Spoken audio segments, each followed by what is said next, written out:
Hey guys, tonight we're diving into one of the most spectacular implosions in media history, the 1990s tabloid machine, and specifically what it did to women who had the audacity to be famous.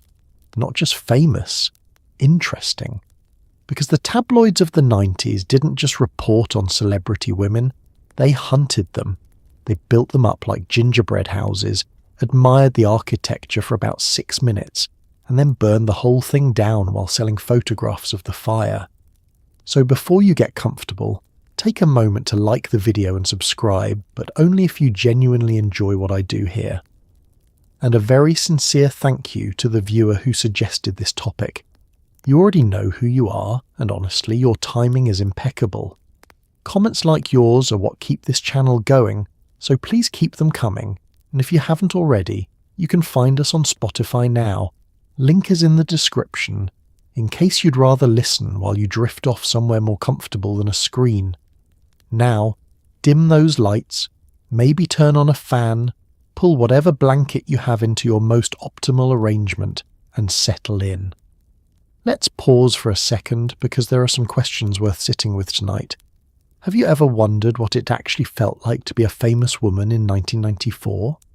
Did these women know they were being watched that closely? Could you survive a single Tuesday if a rotating team of photographers camped outside your house and a magazine editor somewhere was deciding which unflattering angle of your face to put next to the word desperate? What does it do to a person when an entire industry decides your body is public property, your emotions are entertainment, and your worst moment is a collectible? Was any of it ever actually about the news? And did anyone, anywhere, at any point stop and ask whether this was a reasonable way to treat a human being? Congratulations! You've just woken up in 1993. You're a famous woman. You've done nothing wrong. Good luck. Before the 90s turned celebrity gossip into a full-contact sport, there was already an industry in place. Just a quieter, slower, slightly more dignified one. Weekly tabloids like the National Enquirer had been operating since 1952, and by the 80s celebrity coverage was already a reliable cash machine. But something shifted around 1991 or 92. Supermarket checkout lines started feeling different. The covers got louder, the fonts got bigger, the photographs got closer, and the targets got younger, more famous, and significantly more female. What had once been a gossip-adjacent entertainment product quietly mutated into something with sharper teeth, and almost nobody noticed until the bite marks were already visible. To understand how the 90s happened, you have to understand what came before it. For most of the 20th century, celebrity coverage operated within a set of informal rules, not legal ones, not ethical guidelines anyone had written down, but a kind of tacit agreement between the press and the famous. You could photograph a star at a premiere. You could reprint an authorized interview. You could speculate gently about a romance if the publicist didn't push back too hard. What you generally did not do was wait outside someone's house at 6 a.m. with a telephoto lens, or print a story that the subject had explicitly and repeatedly denied, or dedicate an entire cover to a photograph taken without consent of someone's body in a swimsuit. Not because the technology didn't exist, because there was still, just barely, a line. The 80s started eroding that line. The launch of People magazine in 1974 had already demonstrated that there was genuine mainstream appetite for celebrity coverage that didn't feel trashy, coverage that was friendly, accessible, occasionally warm and packaged to look like legitimate human interest journalism. People was a revelation to publishers because it proved you could sell enormous numbers of magazines by simply writing about famous people in a way that made readers feel like they knew them. That was the template. The 90s took the template and removed the warmth. What accelerated everything was money. By the early 90s, celebrity magazine sales were climbing steeply. Television had expanded into 24-hour news cycles, and entertainment journalism, programs like Entertainment Tonight, launched in 1981, had demonstrated that there was a prime-time audience for celebrity coverage that was genuinely enormous. Advertisers were paying attention, publishers were paying attention, and an entire generation of editors realized simultaneously that the ceiling on this market was much higher than anyone had imagined, provided you were willing to push the content further, faster, and more aggressively. The shift was also technological. Better cameras, faster film, lighter equipment, all of it made the kind of photography that had previously required significant resources increasingly accessible to freelancers working on spec. A photograph that would have been technically difficult to obtain in 1983 was relatively straightforward by 1992. The photographers multiplied, the competition intensified, and competition, in a market where the most valuable product is the image nobody else has, produces a very specific kind of behaviour. What you ended up with by 1992 or 93 was a fully formed ecosystem. Publications, photographers, tip networks, agents, editors, and television programs all operating in rough coordination, all pulling in the same direction, all sustained by an advertising revenue stream that rewarded volume and sensation. The targets of this ecosystem were, with striking regularity, women. Not because anyone sat down and decided that women would be the primary subjects, but because the culture that produced the ecosystem had very clear ideas about which human beings were appropriate objects of public scrutiny, judgment, and entertainment. Women had always filled that role. The 90s just gave the role a budget. The word paparazzi comes from a character in a 1960 Federico Fellini film, a buzzing, invasive, slightly grotesque photographer named Paparazzo. It is one of history's more accurate etymologies. By the 90s, the paparazzi had evolved from a niche European nuisance into a full American industry with freelance networks, tip hotlines, and the kind of competitive economics that encourage people to do genuinely insane things in pursuit of a single photograph. A candid shot of the right woman on the wrong day could sell for tens of thousands of dollars. When that kind of money's attached to a camera lens, it doesn't produce journalism, it produces a hunt.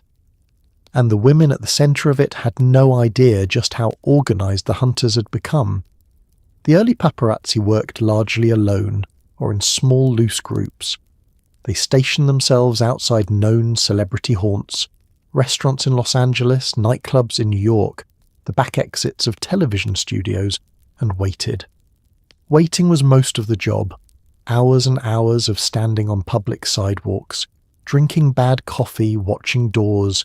It was unglamorous, physically uncomfortable, and financially unreliable.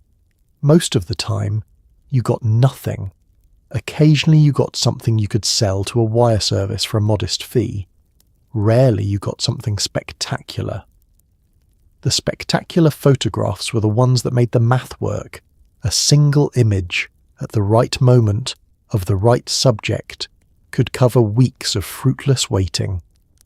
By the early 90s, the economics had shifted enough to attract serious investment. Photo agencies began operating as organised businesses with explicit strategies, tracking celebrity schedules, cultivating informants inside hotels and restaurants, coordinating multiple photographers to cover multiple possible locations simultaneously. These were not individual operators with cameras and ambition. These were companies with infrastructure, operating budgets, and a clear understanding of the market they were serving. The most valuable product was exclusivity, and exclusivity required intelligence, knowing where someone would be before anyone else did. The informant networks were particularly extensive, and when you sit with them, genuinely troubling. Hotel staff, restaurant employees, gym workers, building security personnel, all of these categories of workers were potential sources of tip income. A hotel concierge who quietly mentioned that a famous woman had just checked in could earn several $100s for a 30-second phone call. A gym employee who confirmed a celebrity's regular workout schedule was potentially worth more. The payments were informal, often cash, and entirely illegal in many cases under privacy, laws that were rarely enforced. The system ran on the reasonable assumption that almost nobody was going to report it. Competition between agencies produced escalation. If one photographer was using a standard long lens, another started using a longer one. If one agency had a source inside a particular hotel, a competing agency worked to cultivate a source inside the same hotel. The result was an arms race with cameras, and the casualties were the women whose daily lives had become the battlefield. Getting coffee, picking up children from school, walking from a car to a door. These became documented events, filed, catalogued, and sold. What made it especially effective as a machine was that it was largely invisible to the public consuming its products. When you bought a magazine with a candid photograph on the cover, you were not typically thinking about how that photograph had been obtained, the hours of surveillance, the paid informants, the physical proximity that had been forced on the person in the image. The photograph arrived in your hands, laundered of its origins, presented as simply a photograph, a neutral document of something that had occurred. It was neither neutral nor simply documentary. It was the end product of an industry built on the sustained removal of another person's ability to move through the world without being watched. There is a phrase that editors and publishers used constantly in the 90s, and it functioned as a kind of moral escape hatch. We're just giving people what they want. It sounds almost reasonable until you look at what, specifically, people were apparently wanting. Readers, the logic went, wanted photographs of women looking bad. They wanted breakdowns, breakups, bad haircuts, and bodies that had recently changed in any direction. They wanted drama framed as concern and cruelty packaged as curiosity. Tabloid editors weren't just reflecting culture.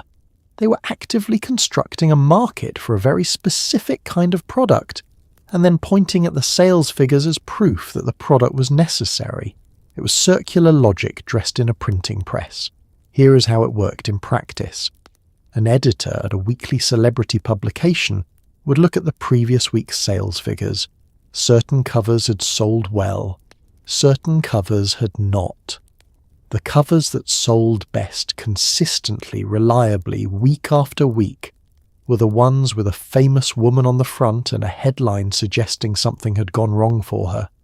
Not mildly wrong, dramatically, visibly, publicly wrong. A divorce, a breakdown, a body that had changed, a relationship that was reportedly in trouble. These covers outsold their competitors. The data was unambiguous. So the editor made the rational business decision: produce more of what works, more crisis covers, more concern-framed surveillance photographs, more headlines that gestured at collapse. The photographers were briefed on what was needed. The writers knew which angles would get approved.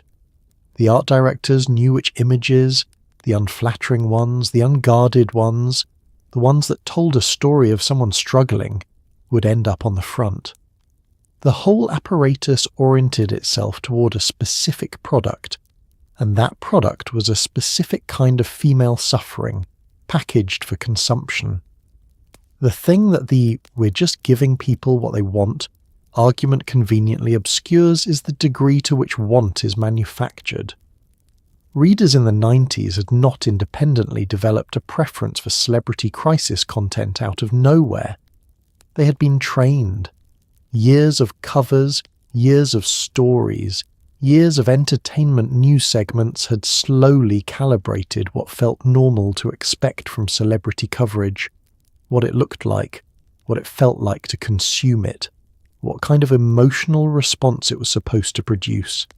The appetite the tabloids claimed to be serving was one they had largely created. There is also the question of what was never offered as an alternative. The famous women at the centre of 90s tabloid culture were almost never covered in ways that presented them as fully dimensional human beings with interior lives, professional opinions, or anything other than their relationships, their appearances, and their perceived difficulties. The coverage was not "this is what readers want and this is the only option." The coverage was "this is what we have decided to give readers, and we have structured the entire apparatus to ensure this is what they come to expect." The sales figures confirmed the expectation. They did not create it. What selling papers actually meant, stripped of the editorial justification, was the systematic identification of women who were famous enough to be recognizable, and then the ongoing production of content designed to make them objects of scrutiny, judgment, and entertainment. It meant calibrating covers to the most unflattering available image. It meant commissioning stories that treated personal difficulty as a public spectacle. It meant building an entire weekly publication schedule around the reliable monetization of other human beings' worst moments. This was the business. The business was profitable. The profitability was used as evidence that the business was legitimate.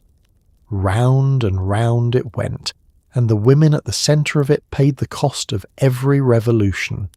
If there is one story that defines the 90s tabloid era in all its compulsive, catastrophic excess, it is the coverage of Princess Diana, a woman who became, over roughly 15 years, the most photographed person on the planet, the most written about woman in the English-speaking world, and eventually a casualty of the very media apparatus that claimed to adore her. Diana's coverage established a template that would be applied, with varying degrees of intensity, to almost every other famous woman of the decade. The template had 4 stages: discovery, idealization, destabilization, and demolition, and it ran like clockwork on nearly every woman who became famous enough to matter. Diana's discovery phase began in 1980, when she was 19 years old, and the press identified her as the likely future wife of Prince Charles. The coverage in that initial period was rapturous in a way that already contained the seeds of its opposite. She was described in terms that had almost nothing to do with her as a person, terms of appearance, of suitability, of fairy tale potential. She was not being covered as a human being with a history and a character and opinions. She was being covered as a symbol. Symbols, unlike people, can be discarded when they stop serving their symbolic function. This distinction would matter enormously later. The idealization phase lasted through the early years of the marriage, the wedding, the early public appearances, the births of William and Harry.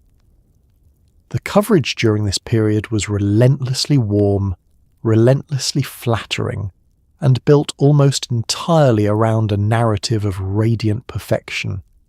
Diana as fashion icon, Diana as devoted mother, Diana as the accessible, warm-hearted counterpoint to a royal family that had always seemed remote.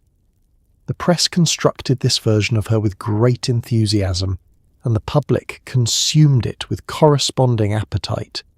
It was, as constructed things always are, entirely fragile.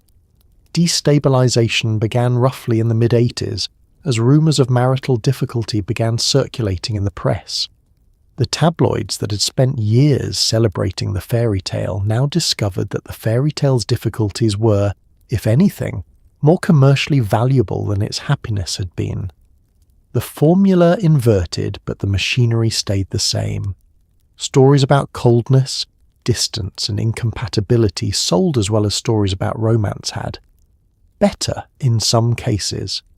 The Diana coverage in the late 80s and early 90s is a masterclass in how the same apparatus that builds someone up is also perfectly positioned to take them apart, because it has spent years accumulating the access, the photographs, the sources, and the public investment required to make the demolition feel significant.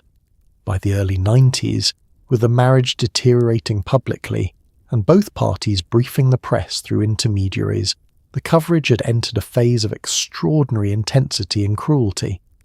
Diana was simultaneously portrayed as a victim and as a threat. She was simultaneously too emotionally fragile and too strategically calculating. These characterizations contradicted each other, But contradiction was not a problem for the tabloid. It was a feature, because contradiction kept the story going, kept the covers fresh, kept the reader uncertain about what to believe, and therefore returning for the next instalment. What the Diana template codified for the rest of the decade was this: a famous woman's public story has a predictable narrative arc, and that arc moves toward crisis. Discovery and idealization are not celebrations. They're investments, accumulations of public feeling that can be liquidated later for maximum return. The cruelty of the eventual coverage is made more powerful by the warmth of the earlier coverage, because the contrast is what produces the sense of fall. You cannot demolish something that was never built up. The building up and the tearing down are the same project. Diana died in Paris in August 1997, pursued by photographers whose behaviour that night was the logical extension of years of industry normalization. The coverage of her death was breathless in its grief and almost entirely devoid of self-examination. The same publications that had funded and celebrated the apparatus that had made her life a sustained siege expressed their sorrow with covers and extended issues and memorial editions that sold extremely well. The machine grieved and then went back to work. There were other women. There were always other women. One of the 90s tabloids' most reliable and most devastating tools was something that might be called the troubled narrative, a story arc applied to a famous woman that began the moment she did anything that could be coded as instability: crying in public, losing weight, gaining weight, ending a relationship, cancelling an appearance, saying something direct or unusual in an interview. Any of these, individually, are things that happen to human beings living human lives. But in the hands of a tabloid editor with a deadline and a photograph of someone looking tired in a parking lot, they became evidence of a spiral. The troubled narrative was self-fulfilling, self-sustaining, and almost impossible to escape once it had been attached to you. The mechanics of the troubled narrative were relatively simple. A woman, usually one who was already famous, already under some degree of press scrutiny, already the subject of a developed public image, would do or experience something that could be interpreted as a sign of difficulty. The tabloid would publish a story framing this event as the beginning of a pattern. Unnamed sources, who in many cases were publicists or fellow celebrities feeding information for their own purposes, would be quoted confirming the concern. The story would circulate, be picked up by competing publications eager to have their own angle on the same subject, and within 2 or 3 weeks there would be enough secondary coverage to constitute what editors called a narrative, a story that was now self-evidently true because everyone was reporting it. Once the troubled narrative was established, everything the woman subsequently did would be interpreted through its lens. If she appeared at a public event and seemed cheerful, the coverage would note that she was putting on a brave face. If she appeared subdued, the coverage confirmed that the troubles were ongoing. If she gave an interview and discussed her feelings directly, the interview was evidence of her instability. If she declined to discuss her feelings, the silence was worrying. The narrative had no falsifiable conditions. There was no behaviour that could contradict it, because every behaviour was absorbed and reinterpreted as further confirmation. The particularly effective feature of the troubled narrative was its relationship with the actual human being at its centre. Famous women in the 90s were not in fact generally in stable or comfortable situations. They were living under constant surveillance, in the middle of industries that were demanding and frequently exploitative, often in relationships that had become tabloid fodder, and therefore subject to a kind of external pressure that would destabilise almost any partnership. The troubled narrative was, in many cases, being applied to women who were genuinely struggling, not because of some inherent weakness, but because the conditions of their lives were genuinely difficult, and the tabloid, rather than examining those conditions, simply documented the struggling and presented it as a character flaw. There was also the matter of the feedback loop. A woman who discovers that the press has decided she is troubled faces a specific set of choices, none of them good. She can deny it, which produces headlines about denial and raises the question of what she's hiding. She can address it directly, which produces extensive coverage of her admission and an appetite for more detail. She can withdraw from public life, which produces coverage about her, disappearance and speculation about what it means. Or she can continue as normal, which the coverage will interpret as either courageous front-putting or troubling disconnection, depending on editorial needs that week. The troubled narrative was not a description. It was a cage. And the 90s tabloid built and populated it with an efficiency that, viewed from a distance, looks almost architectural in its precision. Courtney Love occupies a singular position in the history of 90s media treatment. She is perhaps the most instructive case study in what happened to women who refused the performance of likability that the era demanded. She was loud, she was grieving, she was angry, she was complicated, and she committed the additional sin of being all of those things in public, in front of cameras, without apparent concern for how it would read. The media response was not coverage. It was a sustained, years-long campaign to categorize her as dangerous, unstable, and responsible for the suffering of everyone around her. The specifics of the accusation shifted constantly. The verdict, however, never changed. To understand the coverage of Courtney Love, you need to understand what the culture of the early 90s required from women who occupied the spaces she was trying to occupy. Rock music, particularly the alternative and grunge scenes that dominated the early part of the decade, had a specific set of unwritten rules about female participation. Women could be present, women could be adjacent, women could be musicians if they performed femininity in the correct register, accessible but not threatening, talented but not dominant, present but not loud. What they could not be, under any circumstances, was the thing Courtney Love was.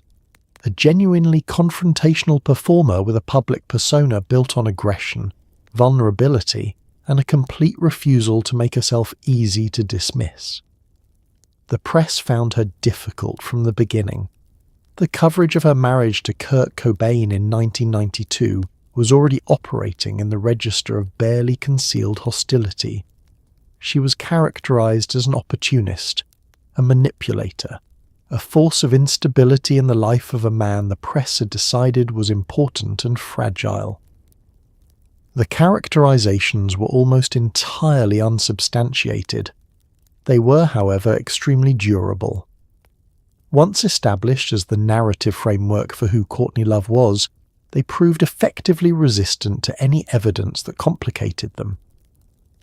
When Kurt Cobain died in April 1994, the coverage of Courtney Love entered a new and significantly darker phase.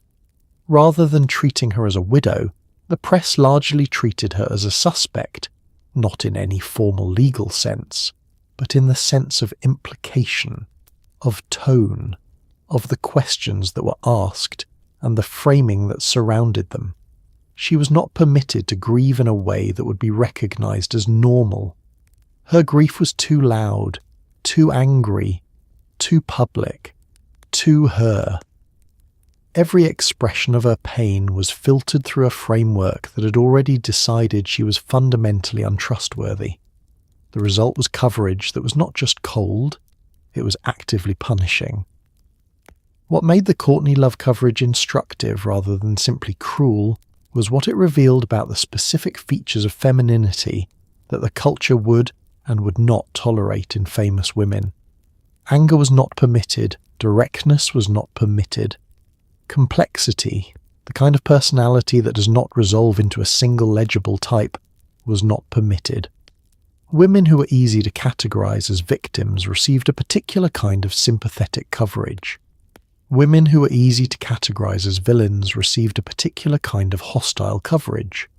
Courtney Love was neither. which meant the coverage had to work harder to force her into a category, and the category it chose was danger, which is arguably the worst one available. Her talent, which was genuine and recognised by many critics who were otherwise hostile to her, was rarely the subject of serious coverage. Her music was largely discussed in the context of her biography, her relationships, her behaviour. She was never really permitted to be an artist in the way her peers were permitted to be artists. She was a story, and the story was never really about her. In 1998, a 24-year-old woman made headlines for having a relationship with the most powerful man in the world, and the American media apparatus immediately set about making sure that she, and not he, would bear the full weight of public contempt for it. The coverage of Monica Lewinsky during the Clinton scandal is one of the most thoroughly documented cases of gendered media destruction in modern history, not because it was subtle, but because it was so extraordinarily unsubtle. Late-night comedians, newspaper columnists, magazine editors, and television anchors all participated in a coordinated, largely unconscious project to ensure that her name would become a punchline, a warning, and a symbol of something shameful. It worked for about 20 years. Then she started talking. The mechanics of what happened to Monica Lewinsky in 1998 require being stated plainly, because familiarity has a way of softening things that should not be soft. A 24-year-old woman had a relationship with her employer. Her employer was the President of the United States, a 52-year-old man with virtually unlimited institutional power over her professional life.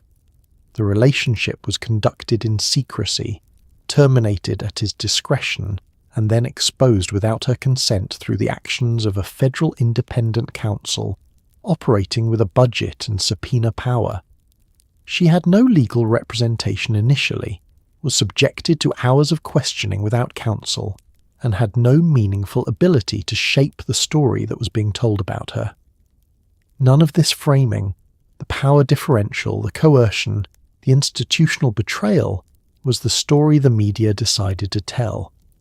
The story the media decided to tell was about a young woman who had behaved inappropriately, embarrassingly, and with the kind of naivety that the culture had long ago decided was appropriate to mock.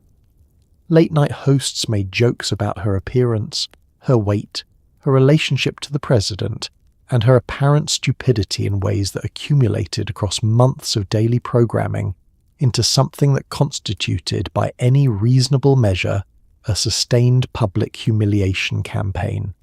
The jokes were nearly universal. They were delivered in every register, from vicious to affectionate but still contemptuous. They were not considered remarkable. They were considered, in the language of the time, topical humour. The double standard in the coverage was visible, consistent, and largely unremarked upon. The President of the United States, the other participant in this relationship, the one with institutional power, the one who had conducted the affair while being the subject of a separate sexual harassment lawsuit, was covered primarily as a political figure navigating a political crisis. His personal behaviour was relevant to his presidency. Yes, that was the story. But the coverage of that behaviour focused heavily on the political and legal dimensions, with his personal culpability consistently somewhat softened by the weight of the institutional framing. He was the president in trouble. She was the woman who had caused the trouble. Lewinsky spent the better part of 2 decades largely silent, having absorbed the cultural consensus that her name attached to something shameful and that there was nothing to be done about it. When she began speaking publicly in the 2010s, she described the experience of 1998 with a clarity that the original coverage had entirely lacked. She used the word humiliation. She described the isolation, the weight of the public contempt, the way it had foreclosed possibilities for years afterward. She was not asking for sympathy exactly. She was asking for accuracy. The accuracy, it turned out, looked quite different from the story that had been told. It always does. Perhaps no single feature of 90s tabloid culture was more pervasive, more normalized, or more damaging than its treatment of women's bodies as public comment boards. Magazine covers zoomed in on stomachs. Headlines speculated about pregnancy when there was none. Weight gain was reported as tragedy. Weight loss was reported as triumph. Then, if it continued, as crisis. The same publication might run "She's finally getting healthy and dangerous new diet" about the same woman 6 months apart with no apparent awareness of the contradiction. Women's bodies were covered the way weather systems are covered, as phenomena happening to the public requiring expert analysis and regular updates. The women in question were rarely consulted about any of it. The infrastructure that produced body coverage in the 90s was, in retrospect, extraordinary in its size and efficiency. Paparazzi photographs specifically designed to capture unflattering physical moments. A swimsuit photograph taken at a long distance with a telephoto lens. An image capturing movement in a way that no deliberate photograph would, were a specific and highly valued product category. Agencies knew which editors wanted these images. Editors knew which covers featuring them would sell. The photographer and the publication were operating in the same market with a shared understanding of what the product was and what it was worth. What made the body coverage particularly insidious was the way it was framed, not as surveillance, which is what it was, but as concern. Publications did not say, "We obtained an unauthorized photograph of this woman's body and are printing it because it will sell magazines." They said, "Friends are worried." They said, "Sources close to the Star Express concern." They said, "Fans reach out in support." The language of care was draped over an entirely commercial transaction, and the effect was to present the invasion of privacy as a form of public interest journalism.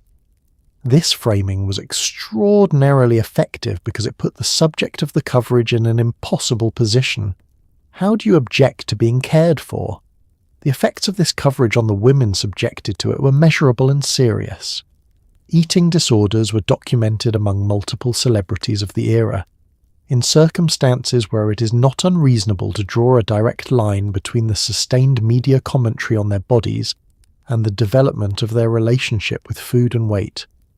The coverage did not cause eating disorders in a simple mechanical sense, but it created an environment in which a woman's body was public property, subject to constant evaluation, and in which any deviation from an extremely narrow set of physical parameters was documented, commented upon, and distributed to millions of readers.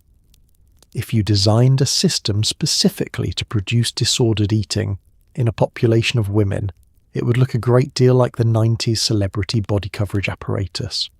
The normalization was perhaps the most damaging feature of all. Because the coverage was so constant, so consistent, and so widely distributed across competing publications, it established the treatment of women's bodies as public subject matter as simply how things were. Readers absorbed it. The women subjected to it absorbed it. The editors and photographers producing it absorbed it. The idea that a woman's physical form was a legitimate subject of public comment, analysis, and entertainment became, over the course of the decade, so deeply embedded in the culture that questioning it felt strange, like objecting to weather coverage because the weather hadn't consented to being reported on. It wasn't strange. It was the entirely reasonable response to a system that had decided, without asking anyone's permission, that women's bodies were news.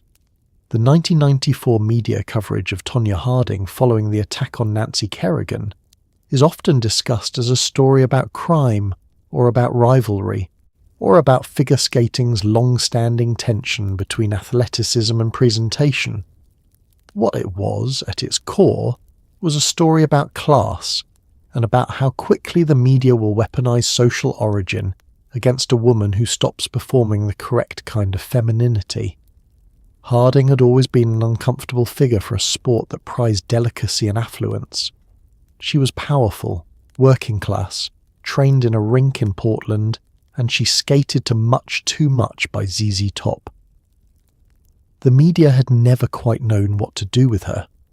After January 1994, they decided they knew exactly what to do with her. Tonya Harding was, by any objective athletic standard, one of the most gifted figure skaters of her generation.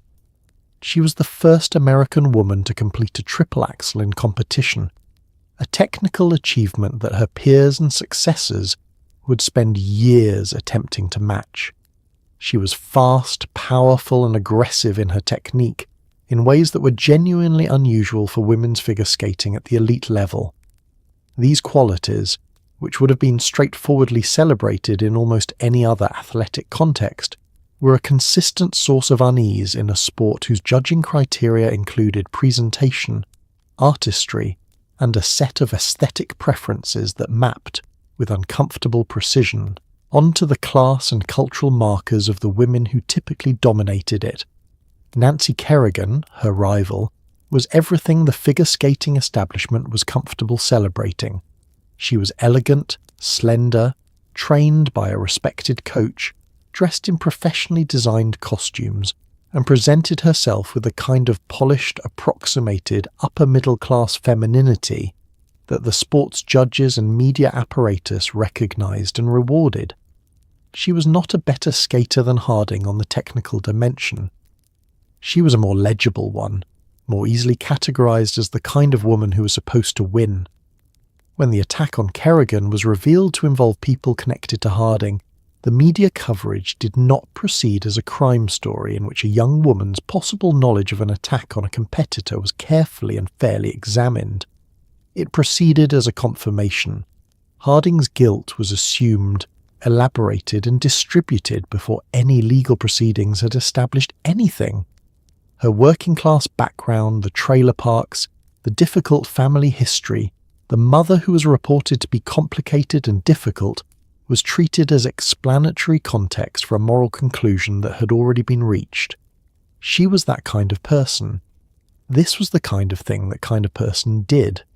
What was not examined, because examination would have required the press to look at itself, was the role the media had played in constructing the conditions under which Harding existed. She had spent her career being told, implicitly and explicitly, that her body type, her background, her aesthetic choices, and her personality were all wrong for the space she was trying to occupy. The coverage she received before the scandal was not positive coverage with some mild reservations. It was coverage structured around the question of why she couldn't be more like Kerrigan. The answer to that question was, in part, that she was not Kerrigan, that she came from a different world, had a different body, made different choices, and was not willing to perform a version of herself that made the skating establishment comfortable. After the scandal, Harding was banned from competitive skating for life by the United States Figure Skating Association, a punishment that remains, depending on your view of the evidence, either proportionate or extraordinary. The coverage of her in the years that followed was relentlessly retrospective and relentlessly unkind. She became a cultural shorthand for a certain kind of female failure, the woman who had a chance and threw it away, the woman who couldn't control herself, the woman who came from the wrong place and proved, in the end, that the wrong place was what made her dangerous. The class analysis was always there, just below the surface. Nobody named it as class. They called it character. They usually do. Any honest accounting of 90s tabloid culture has to reckon with the fact that its cruelties were not distributed equally, that black women who became famous in this era navigated the same surveillance apparatus as their white counterparts, but with an additional layer of racialized stereotyping that shaped how their stories were told, how their bodies were discussed, and how quickly and completely they could be discarded. Whitney Houston's coverage across the decade is a particularly stark illustration. A woman who was, for much of the late 80s and early 90s, treated as an almost transcendent figure, and then, as her personal struggles became visible, covered through a lens that reached immediately for some of the ugliest available tropes. The standards applied were different. The mercy extended was less. To understand what happened to Whitney Houston in the 90s tabloid press, you need to begin with what she represented in the late 80s, when her celebrity was at its initial peak. She was extraordinary, a voice widely described by critics and musicians as among the finest in popular music, a physical presence of exceptional elegance, a public persona that was warm, professional, and aspirational in ways that had genuine cultural significance. She was also, in the specific language of the era's cultural politics, understood as acceptable, which is to say, her presentation was calibrated to be non-threatening to the white mainstream audiences and industry gatekeepers whose approval was required for the kind of crossover success she was achieving. This framing of acceptability was always a trap because it was contingent rather than unconditional. Houston was celebrated as long as she remained within the parameters the celebration required. When her marriage to Bobby Brown, her increasingly visible struggles with substance use, and the gradual deterioration of her public presentation made remaining within those parameters impossible, the coverage that replaced the celebration did not reach for complexity or compassion.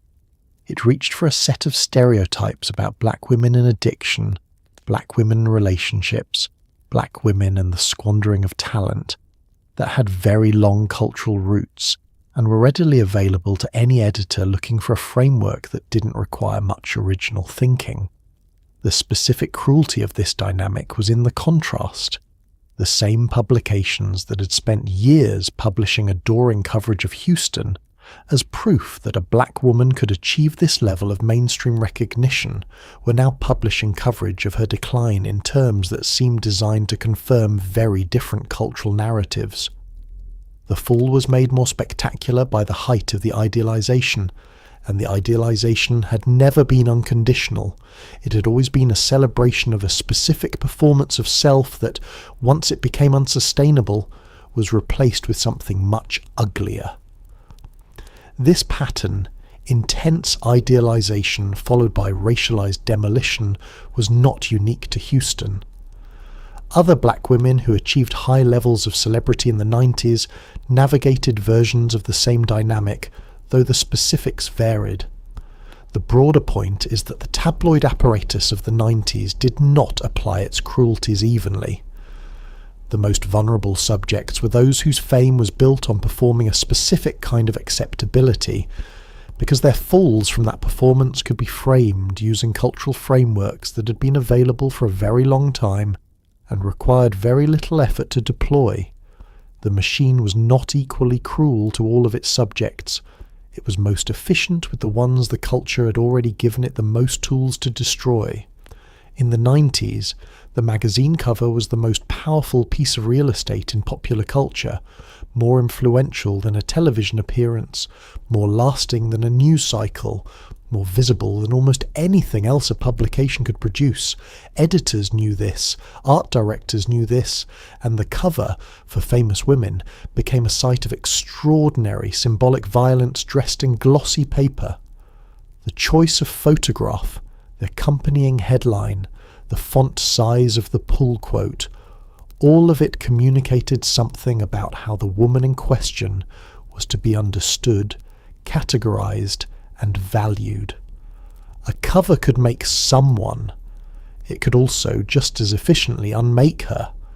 And in the 90s, the unmakings happened with striking regularity.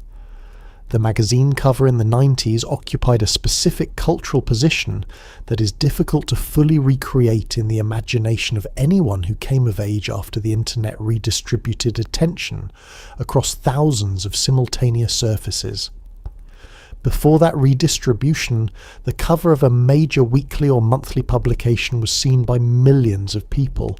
Not just people who bought the magazine, but everyone who passed a newsstand, everyone who waited in a grocery checkout line, everyone who sat in a doctor's waiting room. The image and headline were inescapable, environmental, a piece of the visual landscape of daily life. Whatever message a cover communicated was delivered not just to the people who sought it out, but to everyone, whether they wanted it or not. This reach made the cover extraordinarily powerful as a tool for establishing public narrative. An editor who wanted to communicate that a particular woman was in trouble did not need to write a lengthy article making the case. A single photograph, chosen for maximum unflattery, cropped to isolate the most problematic detail, paired with a headline that asked a question rather than making an accusation, could do the work in seconds. The reader absorbed the message before they had consciously decided to engage with it. By the time they were standing in line at the supermarket reaching for their wallet, the idea was already in their head. The photograph selection process was where much of the real editorial work happened, and it was a process almost entirely invisible to the public. Photographers submitted hundreds of images from a single session or surveillance period. Editors chose, and the choices were not neutral. A woman photographed over the course of a week will have moments of animation and moments of exhaustion, moments of joy and moments of distraction, moments when she looks exactly as she would want to look, and moments when she does not. The tabloid cover reliably selected the latter, not because it was the most honest representation of how she looked, but because it was the most useful one, the one that supported the story the cover was trying to tell. The headline worked in concert with the photograph in a way that was almost musical in its coordination. Photographs are ambiguous. A woman looking tired could be tired for any number of reasons. The headline resolved the ambiguity in whatever direction served the narrative. Friends worry as Star struggles to cope. Is this the end? Brave face. The truth behind the smile. These headlines did not add information to the photograph. They told the reader how to read what they were already seeing. They were instructions for interpretation, delivered in bold type at eye level in the checkout line. What made this machinery so effective and so difficult to contest was its apparent innocence. A magazine cover was not a legal document. It was not a sworn statement. It was a photograph and a headline, both of which were technically defensible. The photograph depicted something real. The headline asked a question rather than making a claim. The cumulative effect of hundreds of these covers across dozens of publications over years of sustained production was devastating and largely unaddressed. Because no single cover, viewed in isolation, constituted a clear act of harm. Only the pattern did, and the pattern was not a legal concept anyone had yet figured out how to address. One of the 90s media era's more insidious features was its relationship with the confessional interview, a format that presented itself as a space of empathy and voice-giving while functioning in practice as a very elegant trap. Famous women were encouraged, sometimes pressured, to speak publicly about their pain, their relationships, their mistakes, their vulnerabilities. The audiences watched and felt connected. The magazines then reprinted the quotes stripped of context, and the woman who had sat down to speak for herself often found that the version of her story that circulated was the one that fit the headline best, not the one she'd actually told. Diana's 1995 Panorama interview is one of the most famous examples, but it was a dynamic that played out on smaller stages constantly throughout the decade. The confessional interview occupied a peculiar position in the 90s media landscape because it operated with the appearance of the subject's full participation. Unlike a paparazzi photograph, which was obtained without consent, or a tabloid story sourced from unnamed insiders, the confessional interview required the famous woman to show up, sit down, and speak. This made it seem like an act of agency, and sometimes it was, or at least contained elements of agency. But the structural conditions of the format consistently undermined whatever control the subject believed she was exercising. The structure of the 90s television confessional was built for emotional revelation. Hosts were trained to move conversations toward moments of visible feeling, the tearful admission, the catch in the voice, the pause that meant something painful was being processed. These moments were the goal of the interview, the product the format existed to produce, the thing that made the segment clip-worthy and the episode memorable. A famous woman who arrived composed and departed composed had given the host nothing. The host's professional interest was in creating conditions where composure became impossible. The audience dynamic compounded this. Talk show audiences in the 90s were warm, sympathetic and reliably responsive to emotional disclosure in ways that created a powerful in-the-room feedback loop.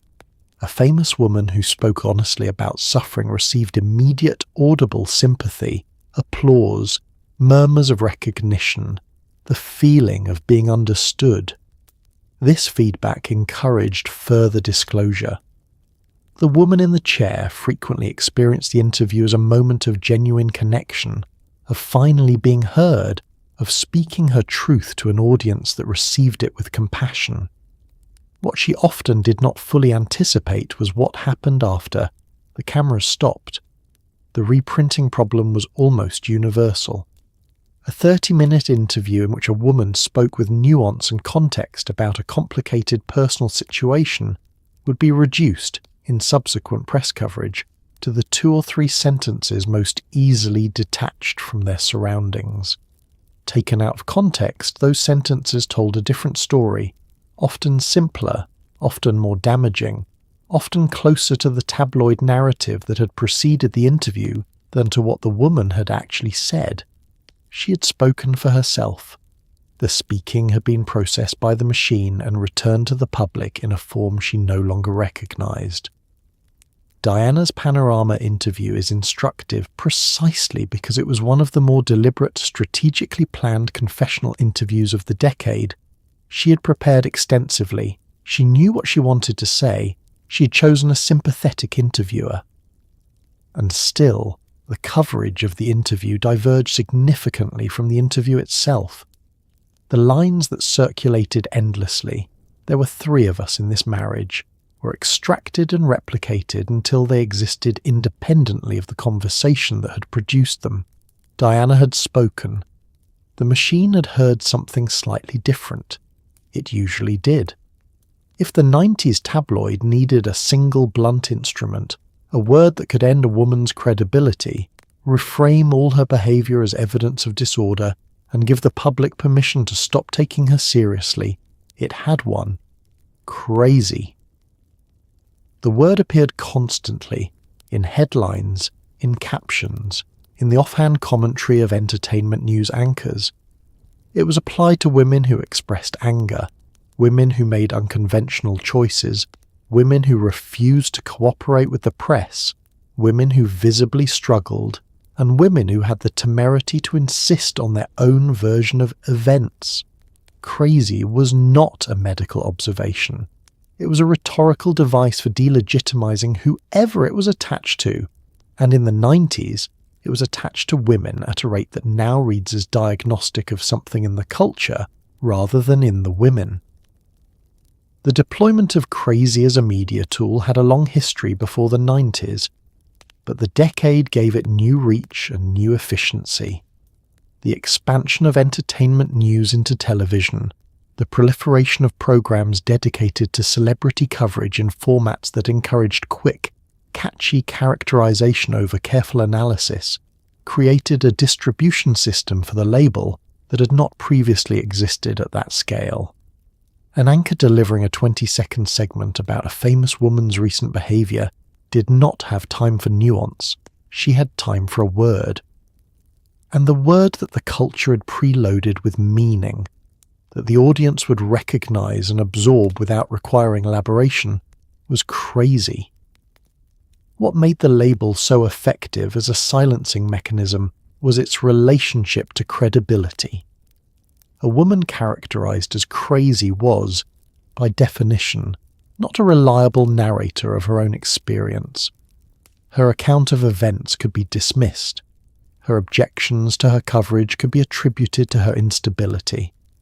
Her anger at the way she was being treated became evidence for the characterization rather than a reasonable response to the treatment. The label was self-sealing in a way that made it almost impossible to contest, because any forceful contestation could itself be framed as proof. You couldn't win by fighting it. You could only hope it faded, which it often didn't. The specific behaviours that attracted the label were revealing. Women who expressed anger in public, not violence, not threats, simply visible, audible anger about something that had been done to them, were reliably characterised as unstable. Women who changed their appearance in unconventional ways were characterised as unravelling. Women who refused to engage with press questions, or who engaged with unusual directness, or who gave interviews that deviated from the expected script of gratitude and accessibility, were characterised as difficult in ways that shaded quickly into the crazy framing. The common thread was not actual instability. It was the refusal to perform stability in the specific register that the culture required of famous women. The asymmetry with male celebrity coverage was stark and consistent. Male celebrities who expressed anger were described as passionate, or intense, or committed.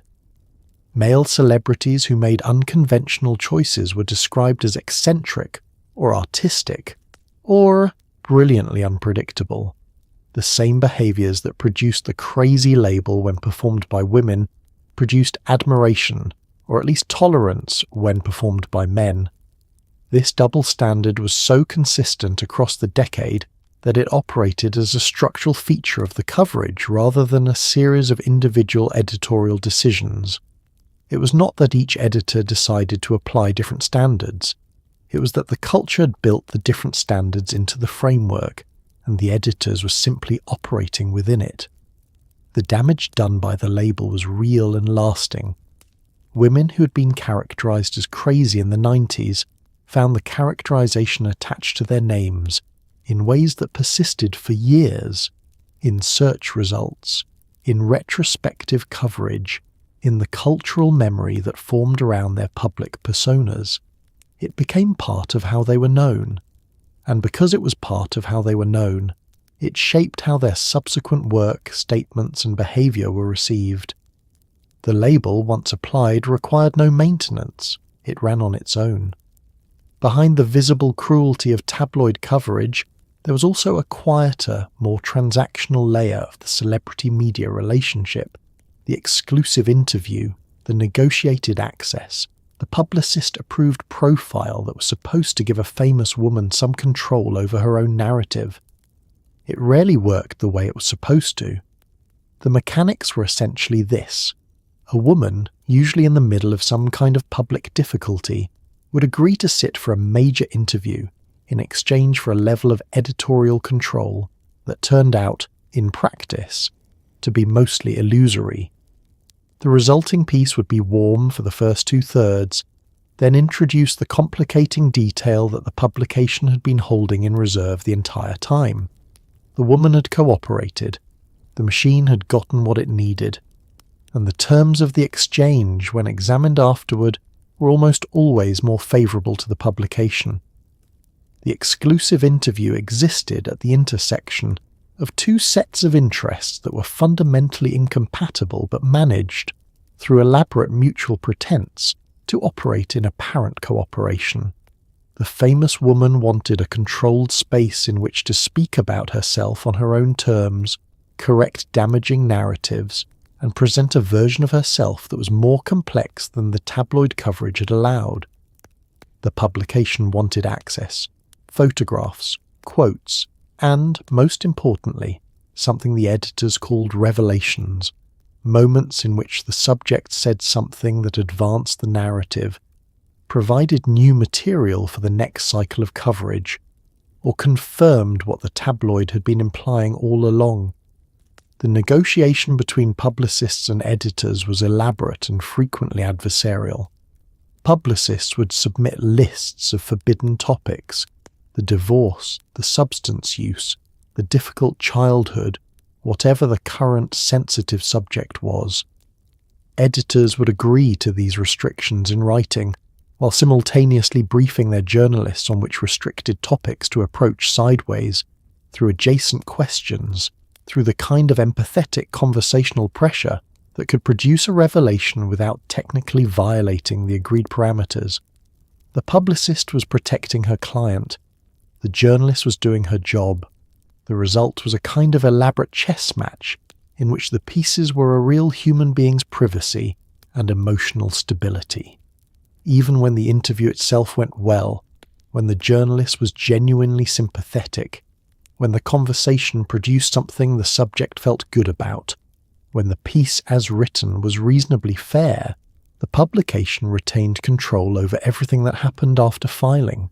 The headline, which the subject had no power over, the photograph selection, which the subject had no power over, the pull quotes, extracted from the full context of the conversation and displayed in large type, which the subject had no power over, and most importantly, the subsequent coverage, the secondary reporting in competing publications, the television commentary, the social discussion, which operated entirely outside any agreement that had been reached with the original publication.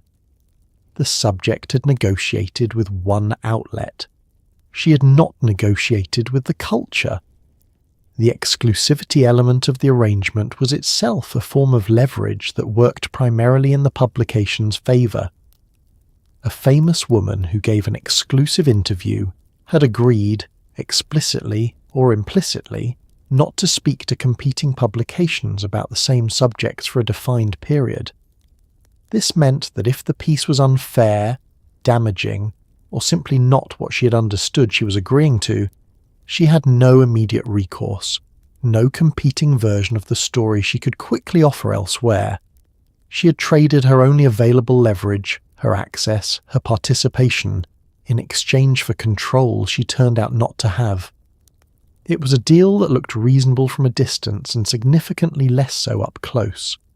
Most of the deals of the 90s media era looked that way. The physical experience of being a famous woman in the 90s involved a kind of environmental surveillance that is difficult to fully convey without imagining yourself into it. Photographers waited outside homes, outside gyms, outside restaurants, outside hospitals. They followed cars. They photographed children.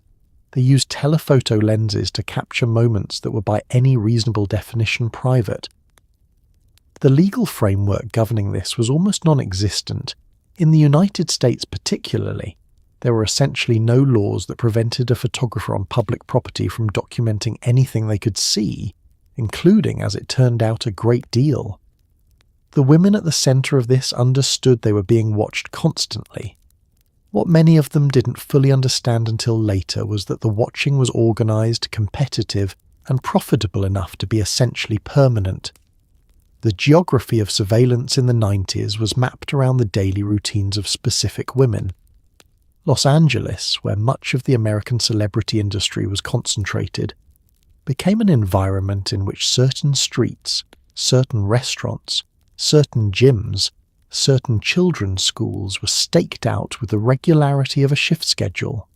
Photographers assigned to a specific subject would learn her patterns, where she bought coffee, which route she drove, which parking structure she used, which back entrance she preferred. This knowledge was valuable. It was also, when you describe it plainly, the architecture of stalking, the same behaviours, the same information gathering, the same reduction of another person to a predictable pattern of movements. The law did not recognise the equivalence. The industry operated in the space that created. The children of famous women occupied a particularly uncomfortable position within this surveillance system. Photographers understood that photographs of celebrity children, especially children in unguarded, candid, emotionally revealing moments, commanded significant prices. Births, school pickups, playground visits, moments of apparent family difficulty. All of these were photographed, sold, and published with a consistency that was treated as unremarkable. The children had not chosen to be famous. Their mothers had not consented to their documentation. The legal framework offered essentially no protection. and the publications that ran the photographs did so with the same concern-framed language that characterized all celebrity body coverage. The proud mom, a family outing. Sources say the kids are her priority, as though the act of photographing someone's child without permission was a form of celebration rather than invasion. The physical conditions of the surveillance had direct effects on the women subjected to it. Multiple famous women from the era have described in retrospectives conducted years later the experience of losing the ability to perform ordinary activities without anxiety, getting in a car, walking out a door, deciding whether to leave the house at all. The surveillance apparatus did not just produce photographs, it produced a population of women who had learned, through sustained experience, that any public movement would be documented, potentially distorted, and distributed to millions of people. The behavioral adaptations this produced, the management of exits, the cultivation of private routines, the gradual withdrawal from public life that was sometimes characterized in the press as arrogance or reclusiveness, were rational responses to an irrational situation. The press then covered the adaptations as further evidence of the troubled narrative. The circularity was breathtaking and entirely self-sustaining. What the legal framework's failure to address paparazzi behavior established, practically speaking, was a precedent that public fame was equivalent to public property, that becoming famous forfeited your right to move through the world without documentation. This was never formally stated as a principle, because stated formally it would have been obviously monstrous. It was simply operated as a principle, quietly, in the space between the law and the marketplace, and it shaped the experience of being a famous woman in the 90s in ways that left marks that took decades to fully account for. Whitney Houston arrived in the mid-1980s as perhaps the most purely celebrated female recording artist in popular culture, a voice of such obvious transcendent quality that even critics who were inclined to resist her found it difficult. The 90s tabloid era engaged with her in two phases that are almost grotesque in their contrast. The first was idealization, Whitney as symbol of excellence, grace, and the possibility of a certain kind of crossover success. The second, which began roughly with her marriage to Bobby Brown and accelerated through the decade, was systematic demolition, a coverage pattern that reached for the ugliest available framings, speculated constantly about her private life, and seemed almost impatient to document her unravelling. The voice that had once been treated as a national treasure was gradually reframed as a cautionary tale. The idealization phase of Houston's coverage operated with a specific cultural logic that is important to understand before examining the demolition. She was celebrated in the late 80s, not simply as a talented musician, but as a particular kind of talented musician, one whose presentation, persona, and apparent values were legible and comfortable to the white mainstream that controlled both the recording industry and the publications covering it.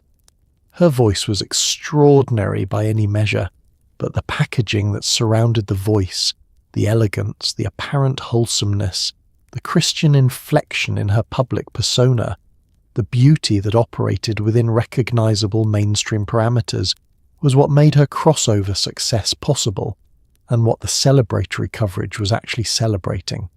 She was extraordinary and accessible. She was brilliant and unthreatening. Both conditions were required for the coverage she received.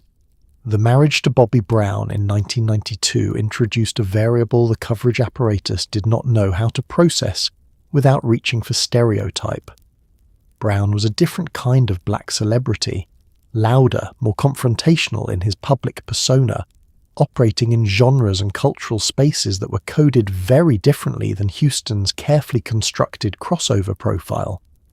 The press's response to the marriage was immediately and consistently negative in ways that were shaped as much by cultural anxiety as by any specific reportable fact. The couple's evident affection for each other was rendered in the coverage as evidence that something had gone wrong with Houston, that she had made a choice that her previous image would not have permitted. which was treated as a symptom of deterioration rather than as a personal decision made by an adult woman about her own life. As the decade progressed and Houston's personal struggles became more visible, the coverage accelerated and darkened. Photographs that showed her looking unwell were published with the same frequency and enthusiasm that photographs of her looking radiant had once been published. Stories sourced to unnamed insiders detailed the state of her marriage, her health, her professional relationships, with a granularity that would have been considered invasive in the idealization phase and was now treated as public interest. The concern language was deployed with maximum efficiency. Friends fear for Whitney, those close to the star are worried. The talent that once seemed limitless now, but the concern was entirely compatible with the prurience. It was the costume the prurience wore. What is most striking, viewed from a distance, is how little the coverage changed its fundamental orientation between the idealization and the demolition. In both phases, Houston was being treated as a symbol rather than a person, first as a symbol of possibility, then as a symbol of waste. The person inside the symbol, with her specific circumstances, specific pressures, and specific struggles, was as absent from the demolition coverage as she had been from the idealization coverage. The machine had never actually seen her. It had seen a reflection of its own needs projected onto a woman with an extraordinary voice, and when the reflection stopped serving one set of needs, it was adjusted to serve another. Houston paid the cost of both adjustments. She did not have a meaningful say in either. One specific and particularly reliable mechanism of 90s tabloid destruction was the celebrity girlfriend or wife, a woman who became famous primarily through her association with a famous man, and who was therefore held to a set of impossible and constantly shifting standards that her partner was almost never asked to meet. She was scrutinized for her appearance, her history, her spending habits, her personality as perceived by strangers, and her suitability for the role of famous man's companion. If she was too visible, she was attention-seeking. If she was too quiet, she was cold or controlling. If she expressed an opinion, she was overstepping. If she didn't, she was a pushover. The moving goalposts were the point. The aim was not to identify the correct way to be a famous man's partner. The aim was to ensure that no way could ever be quite right enough. The girlfriend and wife penalty operated through a specific logic of derived fame. The idea that a woman who had become publicly visible through her relationship with a famous man had not earned the right to be taken seriously as a subject in her own right, but had also not retained the right to privacy she would have had before the relationship. She occupied a peculiar middle space, famous enough to be photographed, discussed, and subjected to ongoing public evaluation, but not famous in the way that might generate the professional respect that could buffer some of the scrutiny.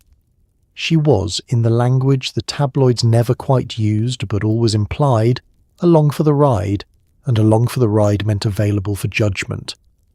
The standards applied to celebrity partners in the 90s were not simply high.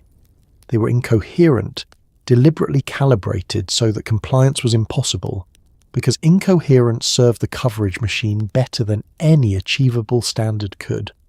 A woman who dressed expensively was spending her partner's money and therefore either materialistic or calculating. A woman who dressed simply was making her partner look bad or not trying hard enough.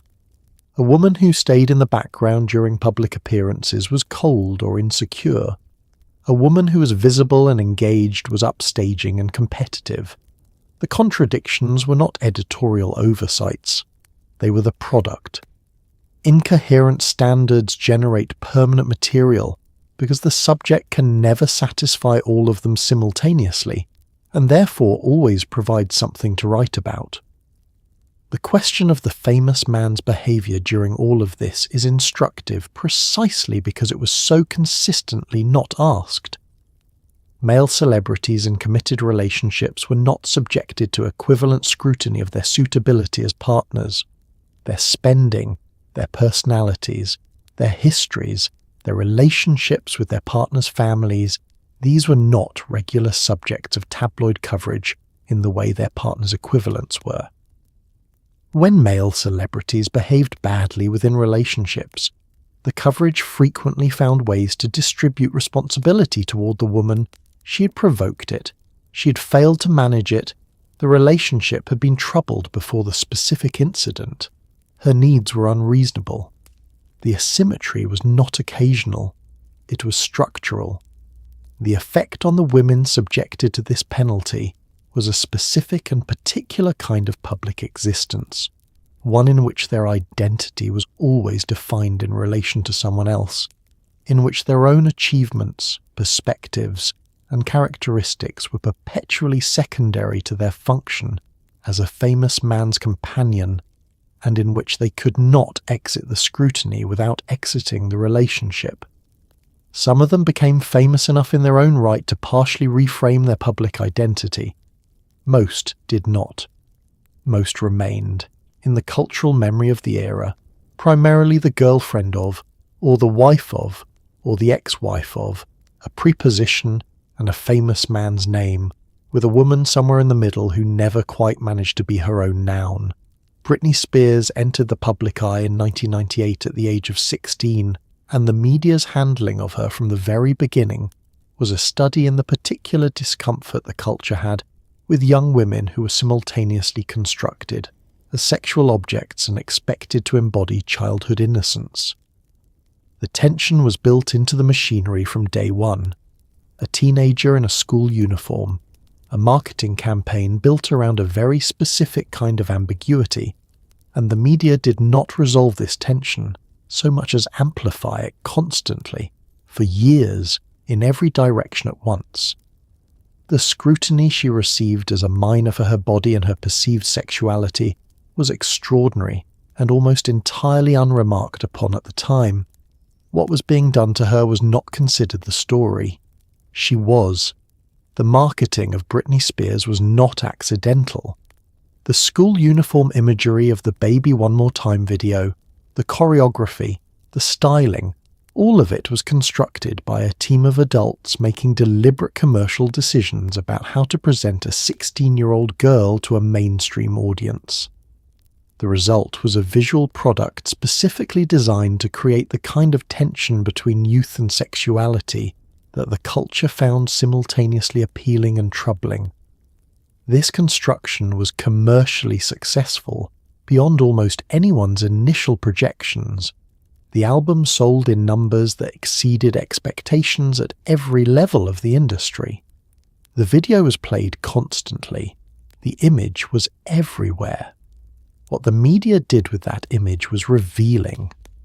Rather than examining the industry mechanisms that had produced the construction, the adults who had made the decisions, the commercial logic that had driven the choices, the coverage focused almost entirely on Spears herself as the source of the ambiguity.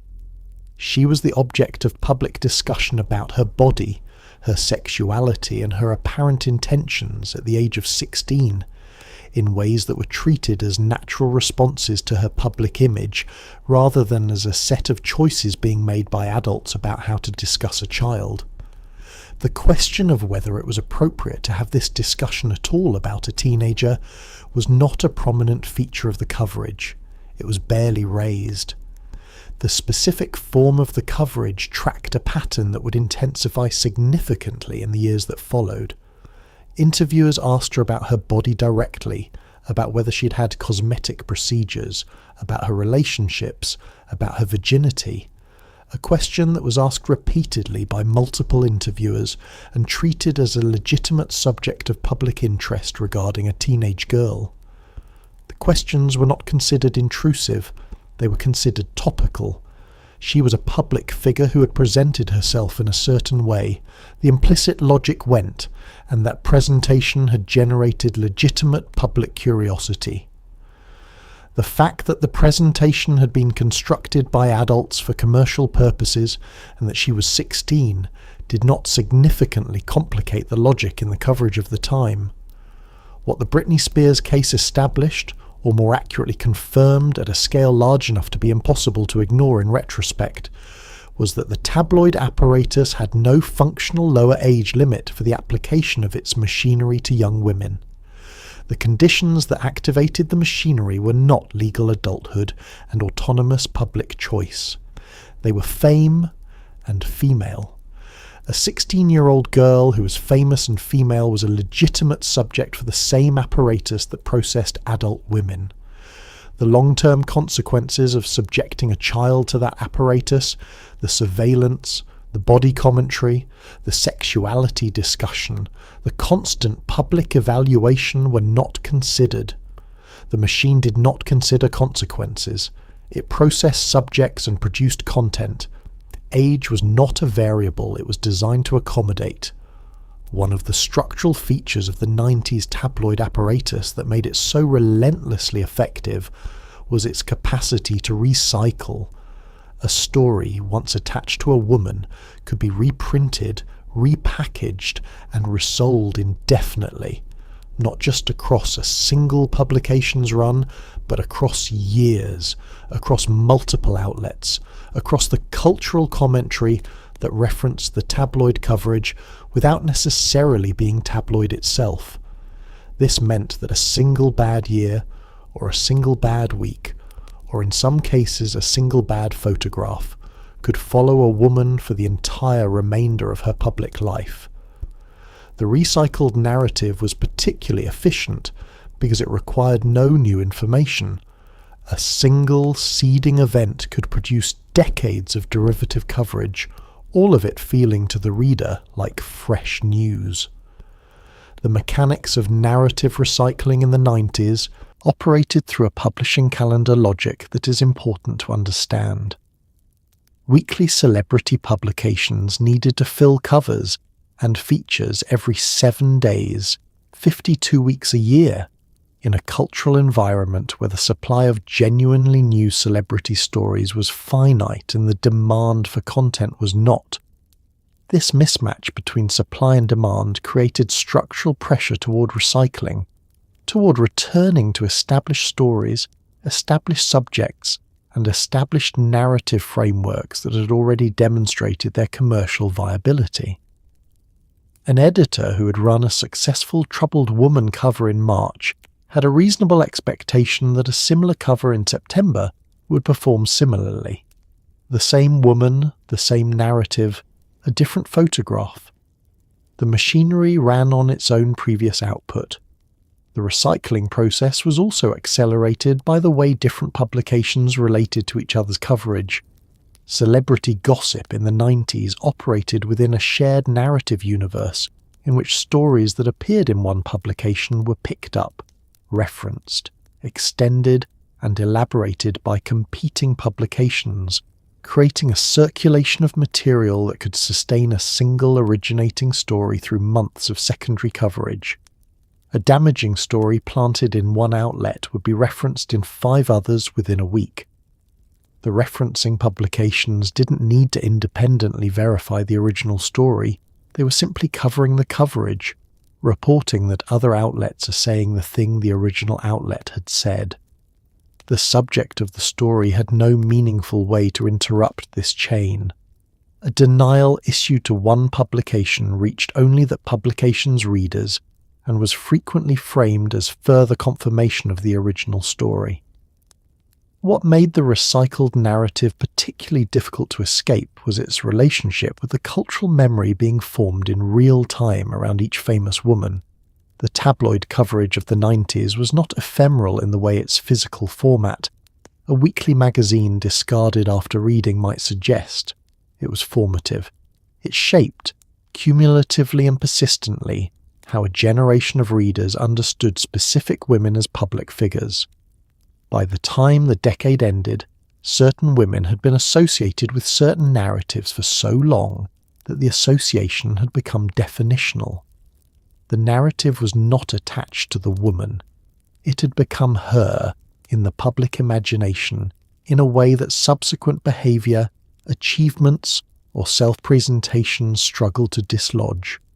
Some women attempted to address the recycled narrative directly, to speak publicly about the inaccuracies, to offer corrections, to provide context for events that had been stripped of it.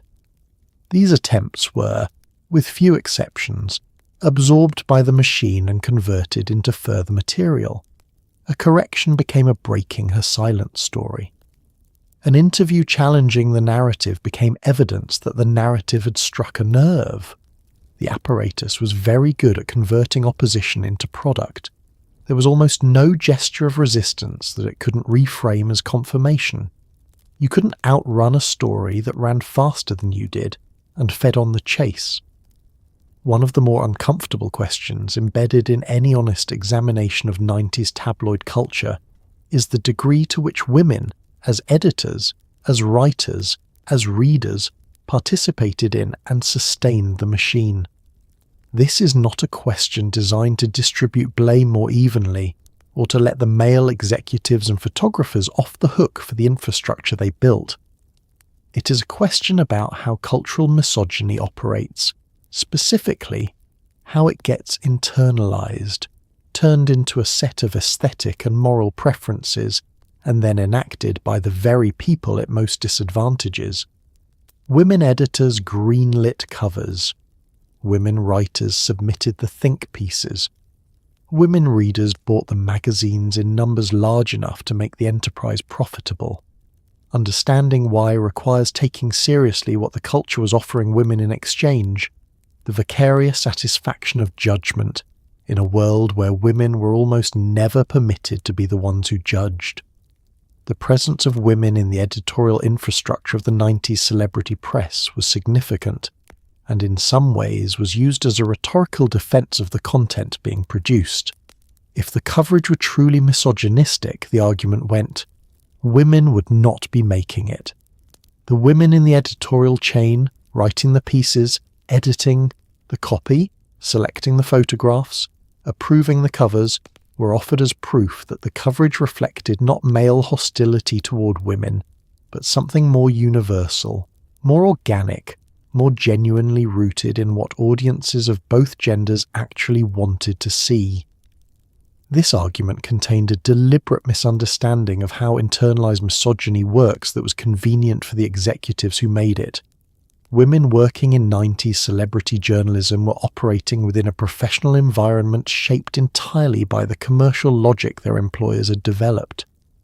The standards of what made a good story, what made a good cover, what the audience expected and what would be rewarded professionally, all of these had been established before most of these women entered the industry, by people working from assumptions about female celebrity and its appropriate coverage that were not examined because they did not need to be. The women entering the industry inherited a framework. Some found it uncomfortable and pushed against it in ways that occasionally produced different coverage. Many more operated within it because operating within it was what employment in the industry required. The audience dynamic was more complex still. Women who bought celebrity magazines in the 90s were not a monolithic group making a simple choice to consume cruelty. They were people living in a culture that offered them, in these publications, one of the relatively few spaces where female experience, however distorted, however commercial, however problematically framed, was the primary subject. Celebrity magazines talked about relationships, bodies, emotions, and the navigation of public expectations of femininity in a way that other cultural products did not. The content was frequently cruel.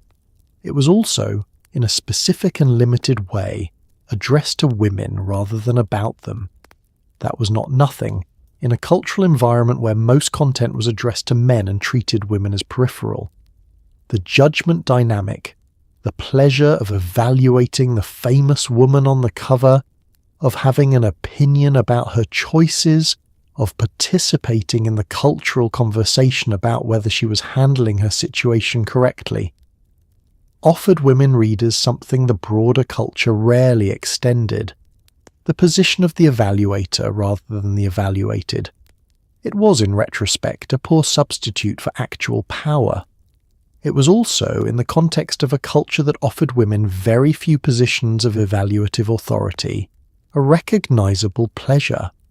The machine understood this.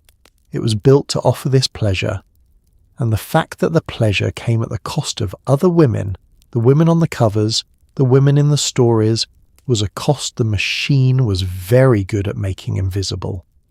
While tabloids were doing their work on paper, another set of institutions was doing comparable work on screen, and with a reach, a tone, and a cultural legitimacy that the tabloids could only envy. Late-night television in the 90s was an almost entirely male space.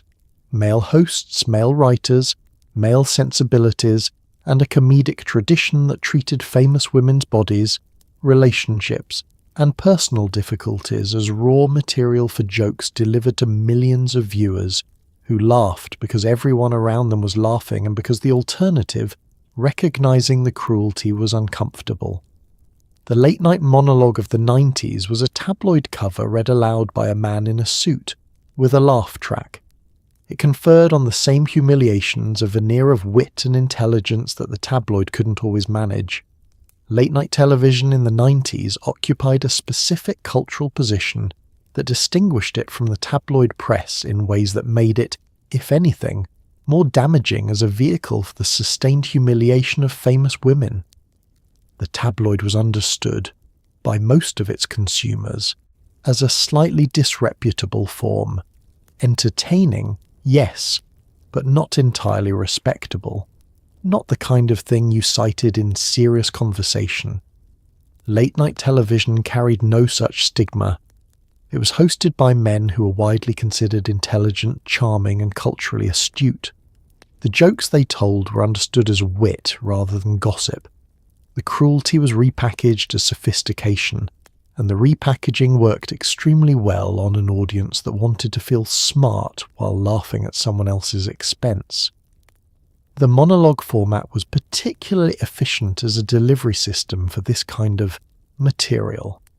A late-night host had 3 to 5 minutes of jokes at the top of each show, delivered directly to camera, before a live audience whose laughter was recorded and broadcast. The format required brevity. You had roughly 20 seconds per joke, which meant the premise had to be instantly recognizable, the target immediately identifiable, and the punchline clean. These constraints favored established narratives over complex ones, familiar targets over unfamiliar ones, and broad characterizations over nuanced ones. A joke about a famous woman required the audience to already know who she was and already have an opinion about her. The monologue didn't create the opinion. It confirmed it, reinforced it, and made laughing at it a collective act performed by millions of people simultaneously. The specific content of late-night jokes about famous women in the 90s followed a remarkably consistent pattern across different hosts and different programs. Bodies were a reliable subject. Weight, appearance, age, and perceived attractiveness were all treated as legitimate comedic territory, with the implicit premise that the woman's physical form was a public matter appropriately subject to public evaluation. Relationships and sexuality were equally reliable. Infidelity, divorce, and the details of famous women's romantic lives were mined for material with a frequency and a specificity that would have been considered invasive if applied to private individuals. Personal difficulties, addiction, mental health struggles, legal problems were treated as punchlines in ways that, stripped of the comedic framing, were simply descriptions of someone's worst moments being mocked in front of an audience of millions. What the late-night machine added to the tabloid apparatus was normalization at the highest cultural level.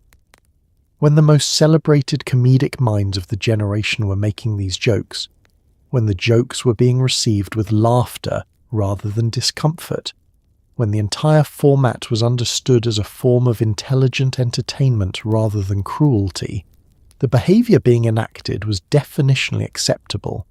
It was not just acceptable, it was aspirational. being the subject of a late-night monologue meant you were culturally significant enough to be worth targeting. The targeting itself was a form of relevance. The women being targeted were supposed to understand this, and implicitly be grateful for it. Some of them said years later that they were not. If the 90s tabloid was efficient at destruction, it was also, in a more limited way, in the business of rehabilitation, under very specific conditions, which were essentially these. The woman in question had to demonstrate sufficient suffering, sufficient contrition, and sufficient willingness to re-enter the terms of the original bargain.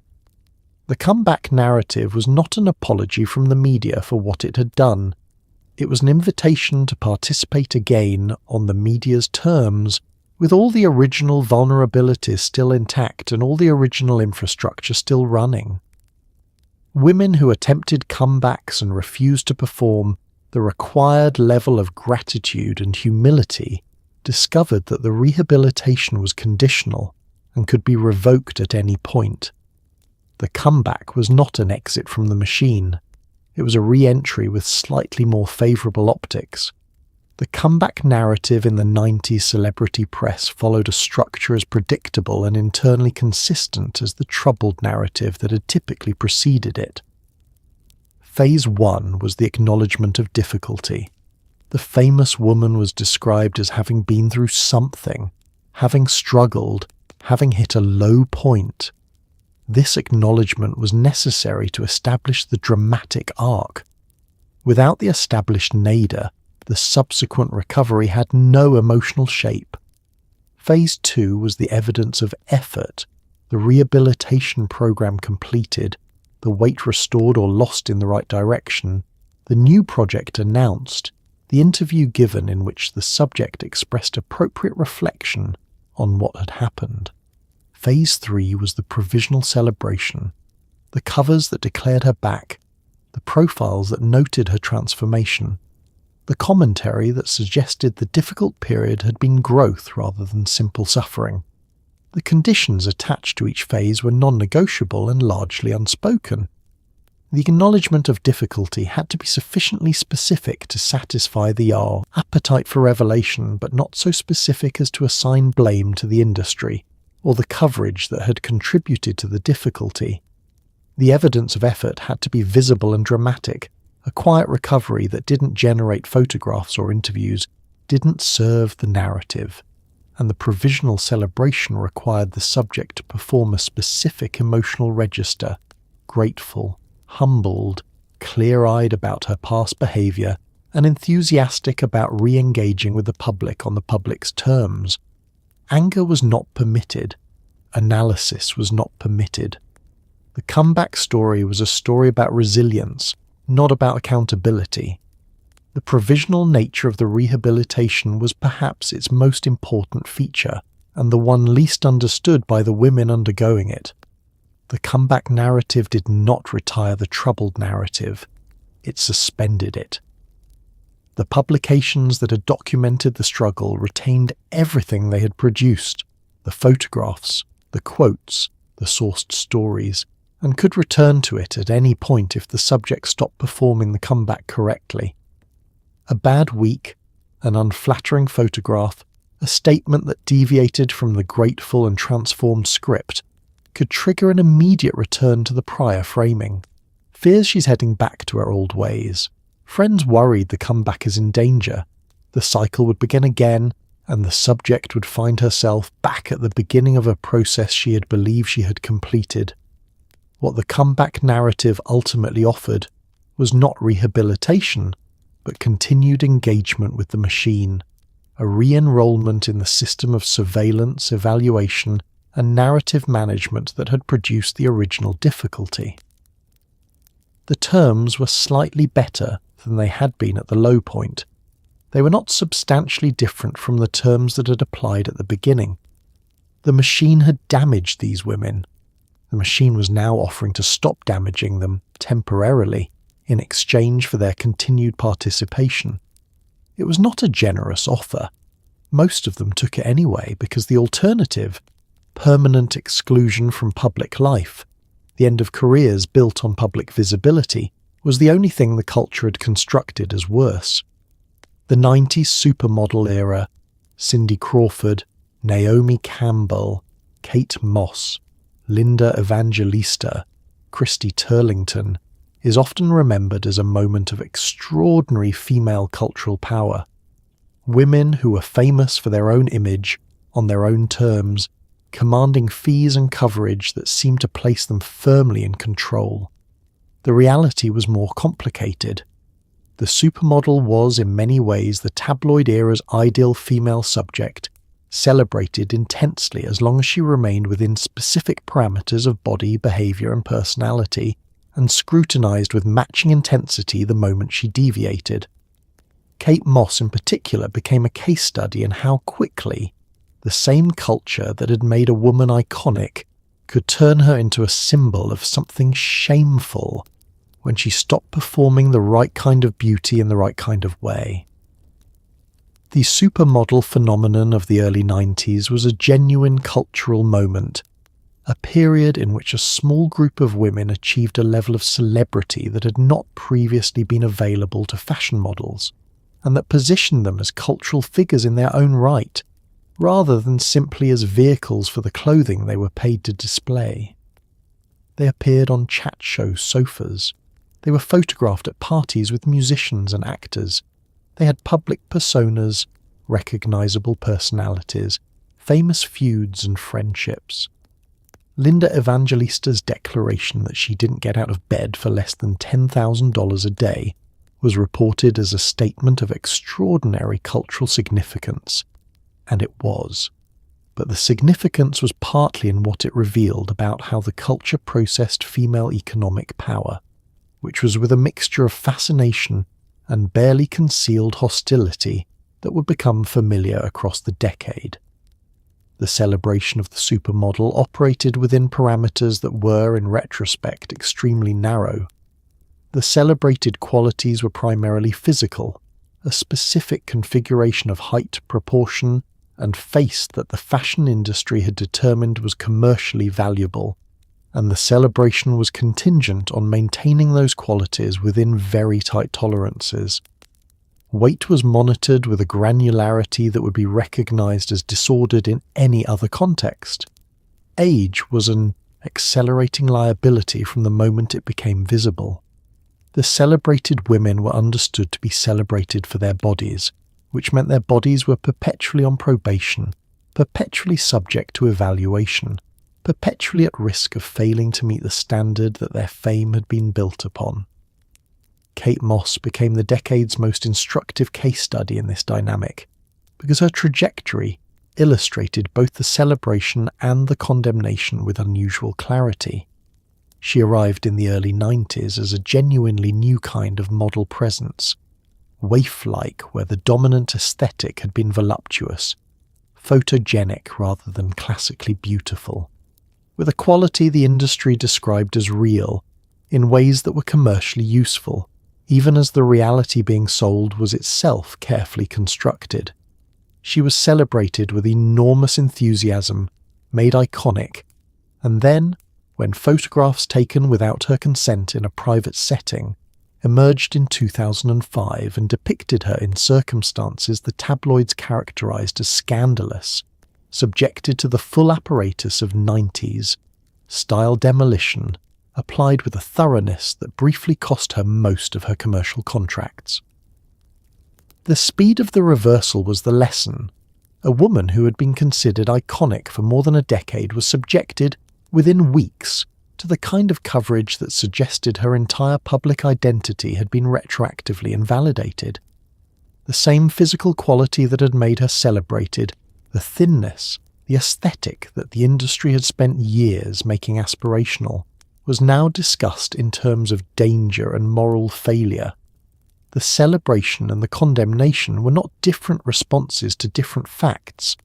They were the same apparatus producing different outputs in response to whether the subject was currently serving the machine's needs or providing material for a different kind of product.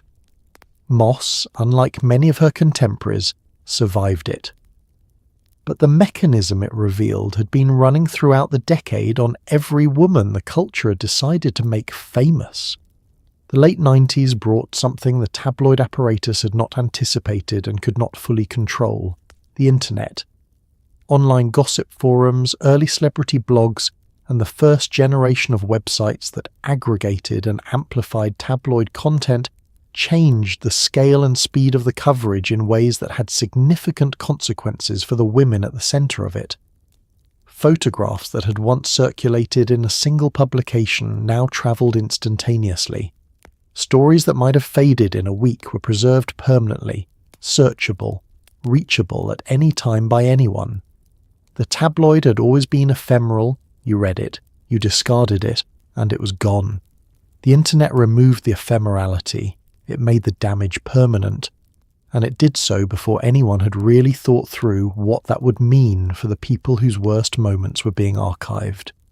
The early internet celebrity culture of the late 90s was not a new phenomenon so much as an amplification system applied to an existing one. The content being circulated online, the gossip, the photographs, the narratives, was almost entirely derived from the print tabloid and entertainment television coverage that had been operating for years. What changed was not the content, but its physics. A story that had been printed in a weekly magazine and distributed to a defined number of newsstands reached a defined maximum audience, and then expired as the next issue replaced it.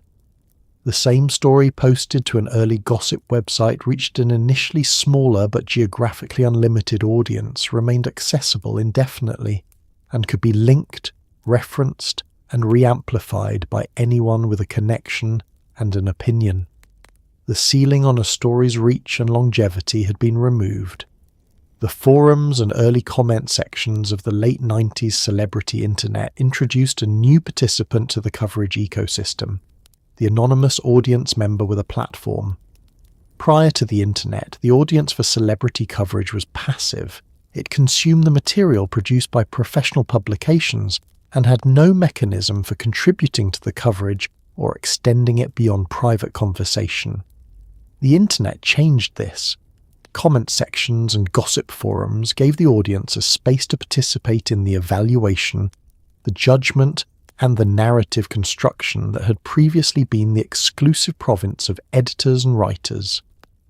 The result was a vast expansion of the machinery, populated by contributors who had no professional standards, no legal liability, and no relationship with the subjects of their commentary. The anonymity dimension was particularly significant in terms of its effects on the women being discussed. Professional tabloid journalists, however unethical their methods, were operating within at least a minimal framework of accountability. Their names appeared on bylines, their publications could be sued, their editors could make decisions about what crossed a line. The anonymous forum participant operated with none of these constraints. The cruelty that the professional press packaged in the language of concern or the veneer of wit was reproduced in the forums without packaging, without veneer, in its plainest form. Reading the celebrity gossip forums of the late 90s from a contemporary vantage point is an experience that is difficult to describe as anything other than confronting. A record of what the culture actually thought about famous women when the social constraints that normally modified public expression had been removed. What the internet also introduced was the beginning of a permanent archive of the coverage, a searchable, linkable record of every story, every photograph, every narrative that had been produced about a famous woman across her entire public life. This archive would not fully materialize until the following decade, when search engines became sufficiently comprehensive and web archiving sufficiently systematic. But the foundation was being laid in the late 90s. The damage being done was no longer just damage to the present. It was being stored for the future. The women at the centre of the coverage would carry it with them not for a news cycle, but for the rest of their lives, accessible to anyone who searched their names.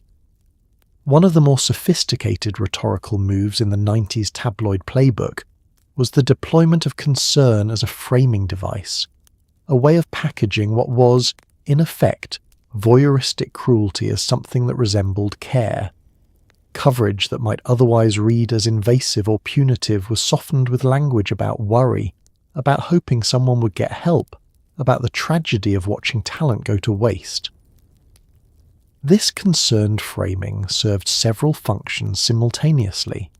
It gave readers permission to consume the coverage without feeling complicit. It gave publications a defensible moral position when criticized, and it allowed an enormous amount of material that would otherwise be recognizable as harassment to circulate as public interest journalism.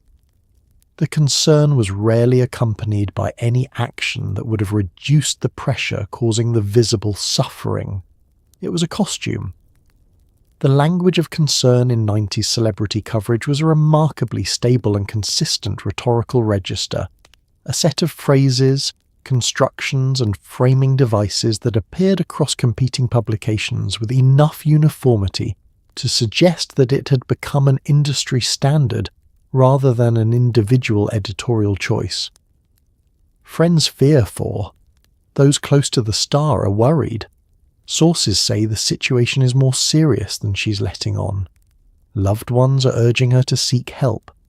These phrases appeared in virtually every major celebrity publication across the decade, applied to virtually every famous woman who had been identified as the subject of a troubled narrative, and they served their function with extraordinary efficiency.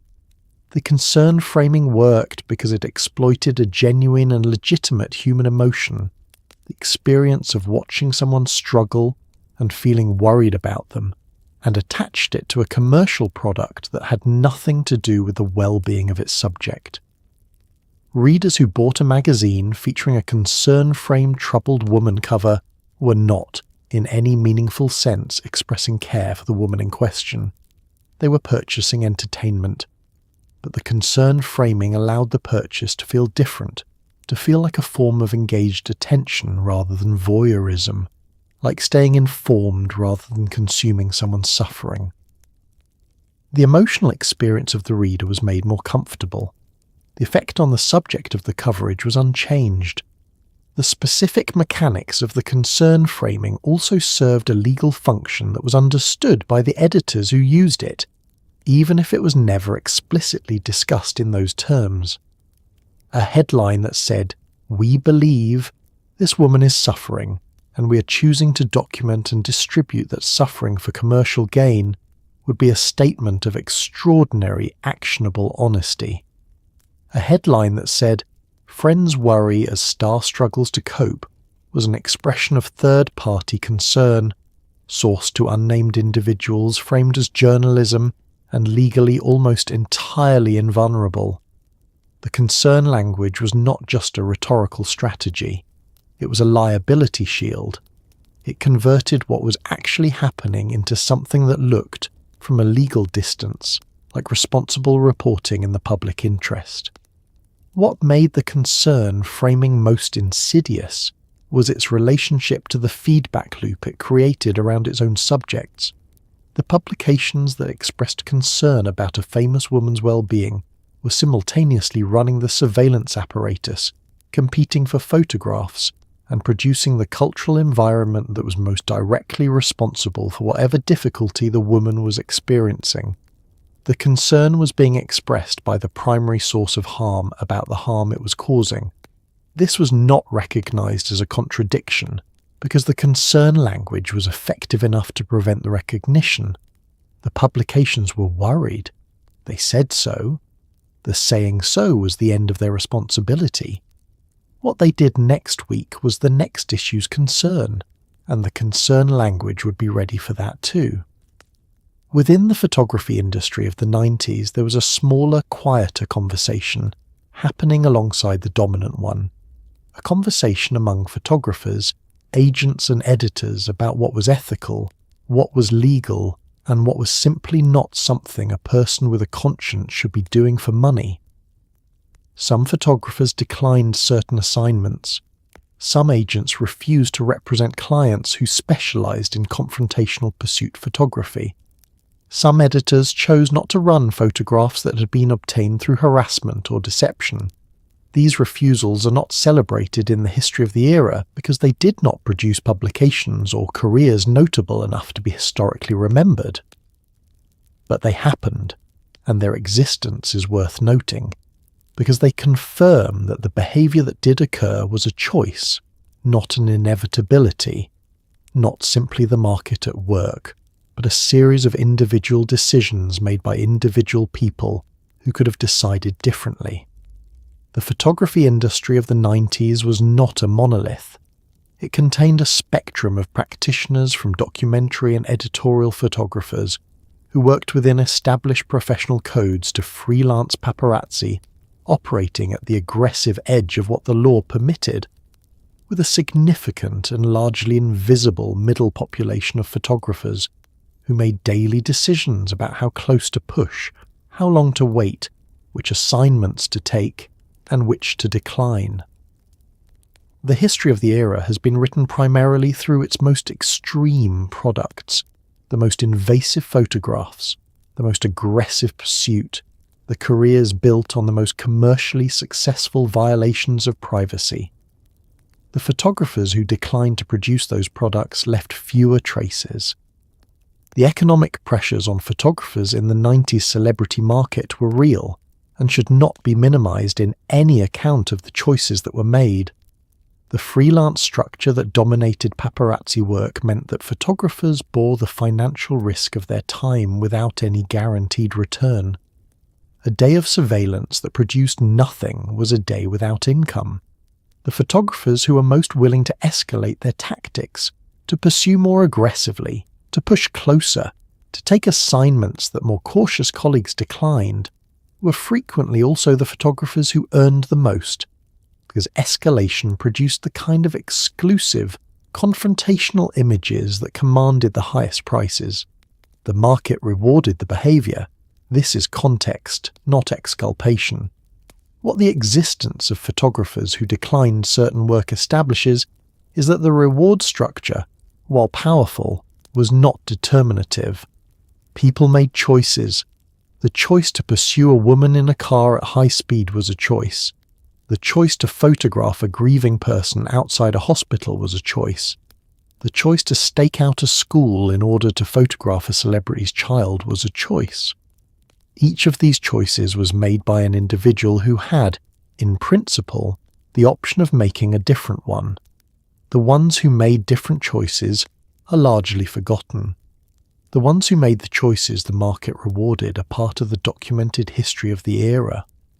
This is one of the ways cultures remember themselves inaccurately, by recording outcomes rather than decisions, by treating the things that happened as though they were the only things that could have happened, and by allowing the people who chose differently to disappear from the record. The photographers who said no were not heroes in any dramatic sense. They were people who looked at what was being asked of them, decided it was not something they were willing to do, and found other work or other approaches to the same work. Their stories are not interesting in the way the excess of the era is interesting. But they are important, because they are evidence that the 90s tabloid apparatus was not a natural disaster. It was a constructed system that required the active participation of individuals at every level, and that active participation was a choice that was made, repeatedly, every day, by people who could have chosen otherwise and sometimes did.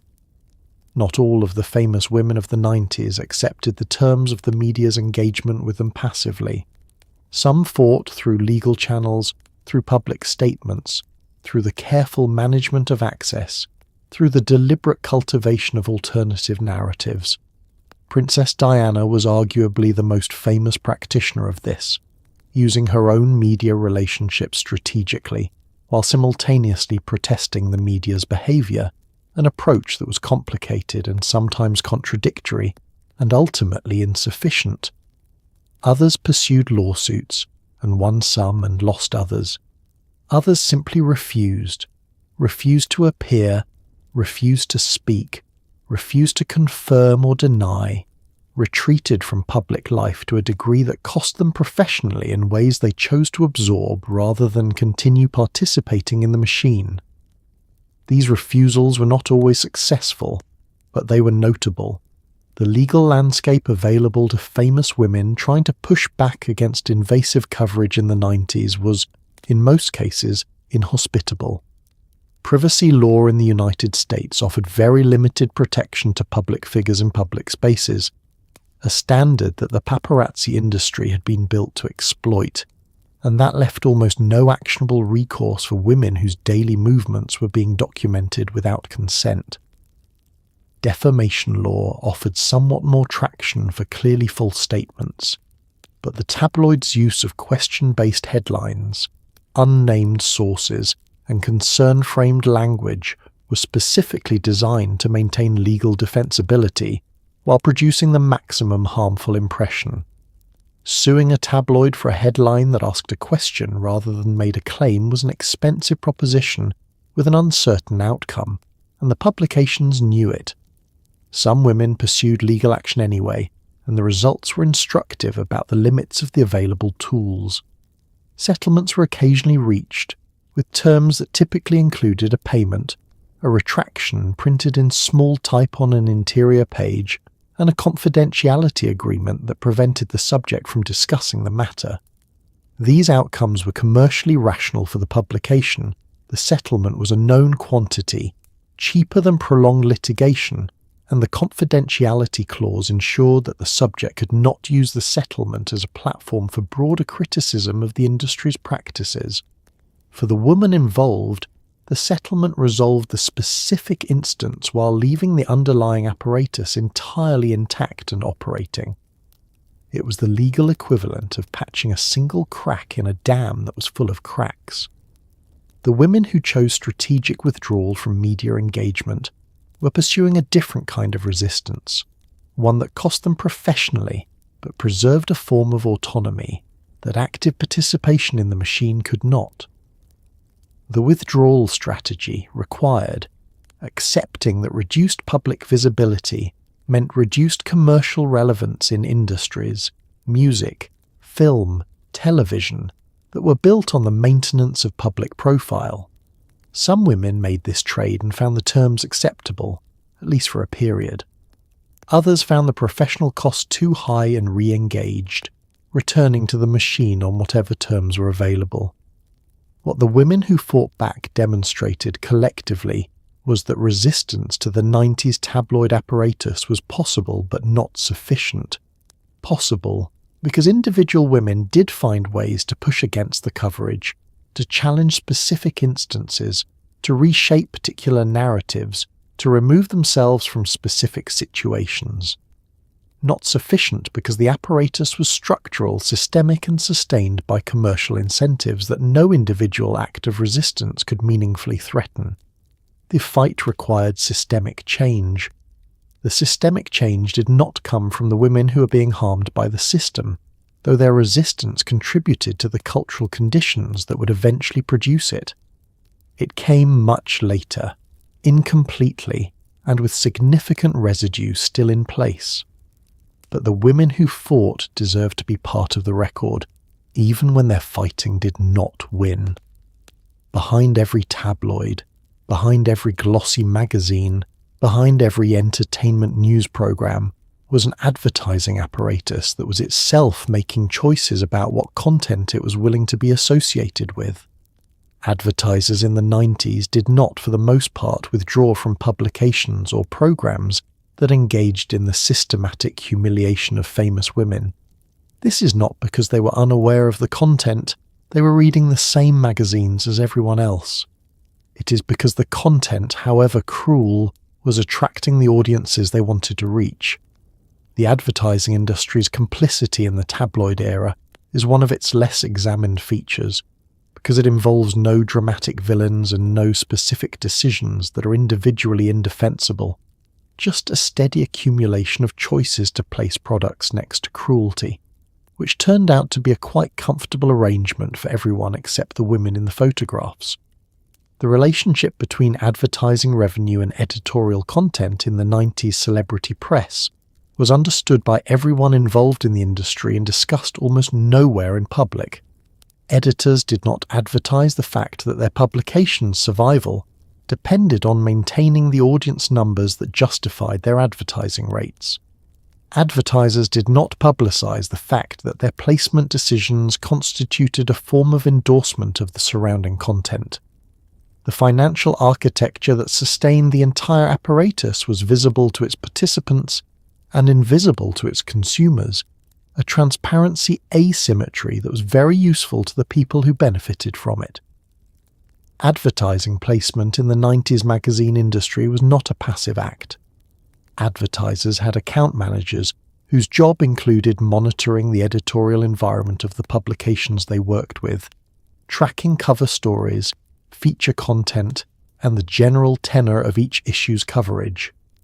Publications with high-value celebrity access were desirable advertising environments because they attracted large, demographically valuable audiences. The Celebrity Crisis cover sold magazines. The magazines that sold most attracted the most advertising. The advertising revenue funded the production of more Celebrity Crisis covers. The cycle was tight, efficient, and self-reinforcing, and the advertising industry was not an innocent bystander to it. It was a load-bearing wall. The specific decisions that individual advertisers made about placement were almost never framed in ethical terms. In terms of whether associating their products with a cover depicting a famous woman's apparent suffering was something they were willing to do, they were framed in audience terms, in reach terms, in demographic terms. The question was not, should our perfume advertisement appear next to a story about a woman's breakdown? The question was, does this publication reach our target demographic? These are different questions, and the difference between them is the space in which the tabloid apparatus operated with commercial impunity throughout the decade. The counterfactual is instructive. Advertisers in subsequent decades would demonstrate, when faced with content that generated sufficient public pressure, that they were capable of making placement decisions on ethical as well as demographic grounds, that the threat of association with controversial content was a real consideration that could override the audience value of a particular media buy. This capacity existed in the 90s too. It was simply never activated, because the content being produced, the surveillance, the body commentary, the crisis covers, the systematic humiliation of famous women did not generate sufficient public pressure to make advertiser withdrawal a commercially rational response. The public was buying the magazines. The advertisers were buying the audience. The women in the photographs were paying the cost. The accounting was clean and nobody was examining it. At the center of all of this, the photographs, the headlines, the jokes, the covers, the recycled narratives, were actual human beings, living actual lives, experiencing the consequences of all this coverage in ways that the culture producing the coverage rarely paused to consider. The psychological literature on the effects of sustained public humiliation, invasive surveillance, and coordinated reputational attack on individual human beings was not, in the 90s, a prominent feature of media discourse. We know more now. We know that the experience of being watched constantly, written about constantly, and judged constantly in the ways these women were judged produces measurable and lasting damage. Some of these women have spoken about it in the years since. Some have not, and perhaps cannot. The gap between the entertainment value the coverage produced and the human cost it generated is one of the more uncomfortable numbers in the era's accounting. The psychological research on the effects of sustained public scrutiny and reputational attack did not, in the 90s, constitute a body of knowledge that had been translated into popular discourse. The concepts that would later provide frameworks for understanding what these women were experiencing, complex trauma, the psychological effects of chronic surveillance, the specific damage produced by public humiliation at scale, were either not yet fully developed in the literature or not yet accessible in forms that could inform public conversation. This meant that the women experiencing the effect of the coverage had no widely available language for what was happening to them, and the culture producing the coverage had no widely available framework for recognizing it as harm. What the women themselves said, in various ways across the decade and in the retrospective accounts that followed it, was consistent with what the research would later describe. Multiple famous women from the era have described the experience of celebrity surveillance as producing a specific kind of hypervigilance, a state of sustained alertness to potential threat that does not diminish between exposures, that becomes the baseline condition rather than the response to a specific event. The inability to leave a building without assessing surveillance risk, the experience of public spaces as inherently dangerous, the difficulty of trusting anyone in proximity, because anyone in proximity was a potential source of information for the apparatus. These are the phenomenological features of a traumatized nervous system, described by women who are processing them without that framework. The effect on self-perception was documented in ways both direct and indirect. Women who spent years as subjects of tabloid body commentary frequently described their relationship with their own physical form in terms that reflected the coverage's framing, rather than their own unmediated experience. The evaluation had been so constant, so public, and so thoroughly distributed that it had become difficult to separate from internal experience. The tabloids' opinion of their bodies had been delivered so many times from so many sources that it had become indistinguishable in the internal landscape from their own opinion. This is a specific and well-documented feature of sustained external evaluation. It colonizes the self-concept in ways that persist long after the external evaluation has ceased. Some women self-medicated, some withdrew, some developed the kind of behavioral patterns that the tabloid then covered as further evidence of their instability, completing the loop with brutal efficiency. The coverage produced suffering. The suffering produced behavior. The behavior produced coverage. At no point in this cycle did the machine pause to ask whether it was responsible for any of it. The machine did not ask questions about its own effects. It produced content. The content was about the women. The women lived inside the content and had no exit. This is what the entertainment industry of the 90s built, and this is what it refused for the duration of the decade to look at directly. The 90s tabloid era did not end cleanly. It did not end with a single reckoning, a collective apology, or even a widespread acknowledgement that what had been happening was wrong. What happened instead was a gradual, uneven, still incomplete shift, driven partly by the women who had been its subjects finding their voices in later years, partly by a broader cultural conversation about misogyny in media, and partly by the way social media redistributed the tools of public narrative in ways that gave the subjects of coverage more capacity to respond than they had ever had before. But the infrastructure built in the 90s, the appetite for a certain kind of female suffering, the profit motive attached to it, the audience trained to consume it, did not disappear. It adapted. It learned new formats, and some of what it became is still running, still producing, still finding new subjects. The 90s taught the industry something it has not entirely forgotten, that there is a market for the systematic destruction of famous women, and that market is durable.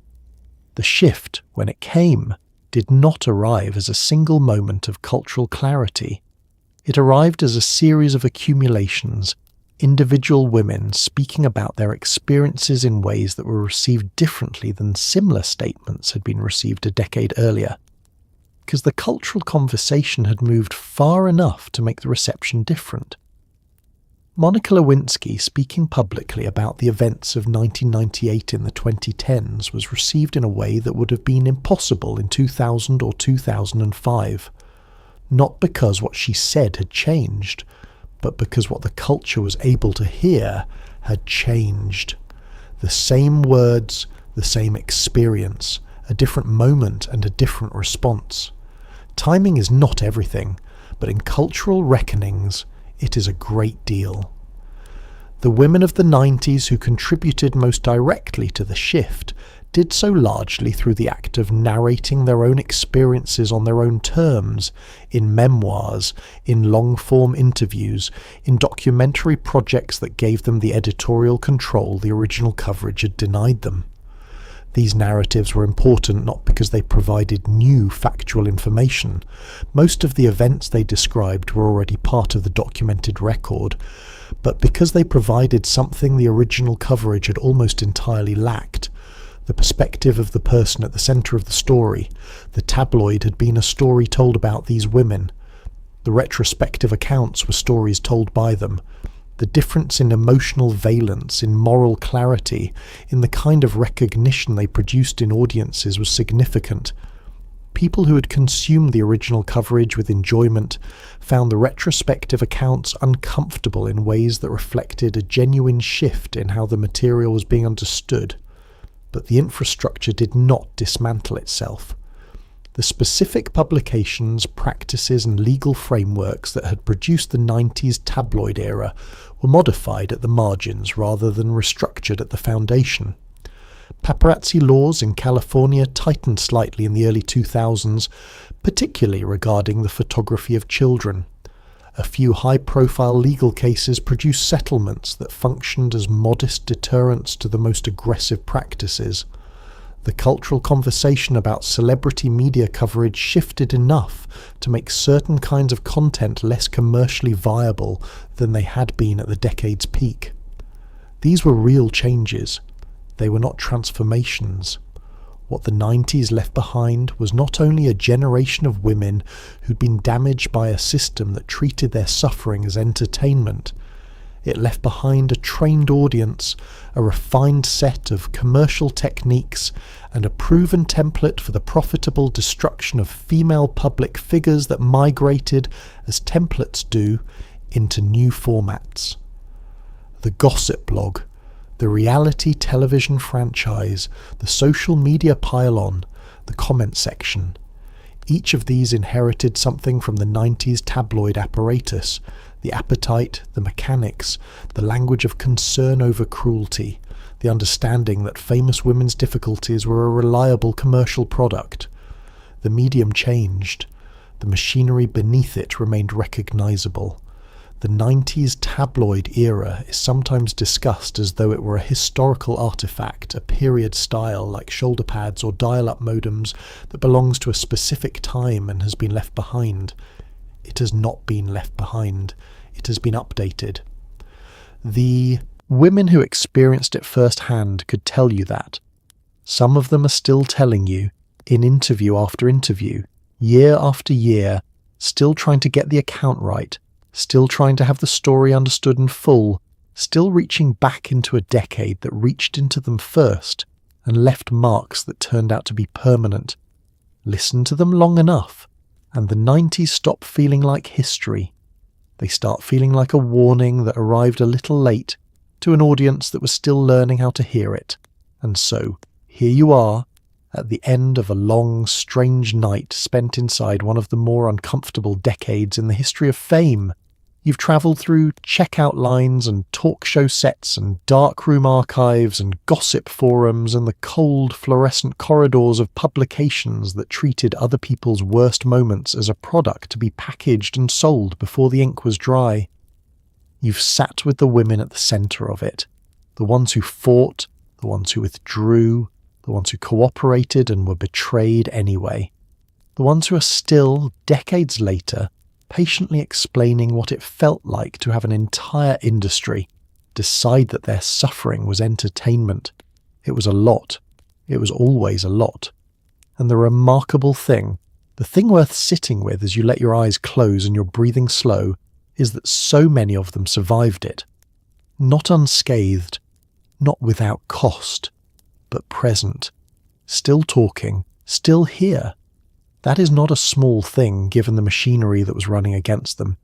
History has a way of eventually correcting its own cruelties, slowly, incompletely, never quite as thoroughly as the people who are harmed deserve. But the correction happens, The women who were reduced to punchlines in the 90s are being reconsidered with a seriousness the decade denied them. The stories that were told about them are being retold, this time with their voices included. That is not justice exactly, but it is something. It is the culture learning, however belatedly, how to hear what it should have been listening to all along.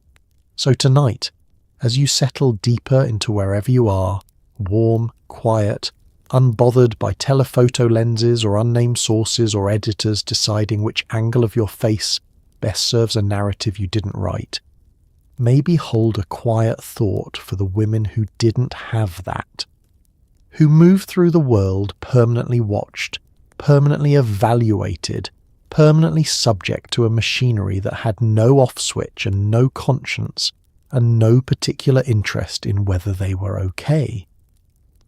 They were more resilient than the coverage ever gave them credit for. They were more complicated than any headline could contain. They were, in the end, people, which is the one thing the 90s tabloid apparatus was least equipped to recognise and most consistently refused to acknowledge. The lights are low, the archive is quiet, the presses, for tonight at least, are still. Sleep well,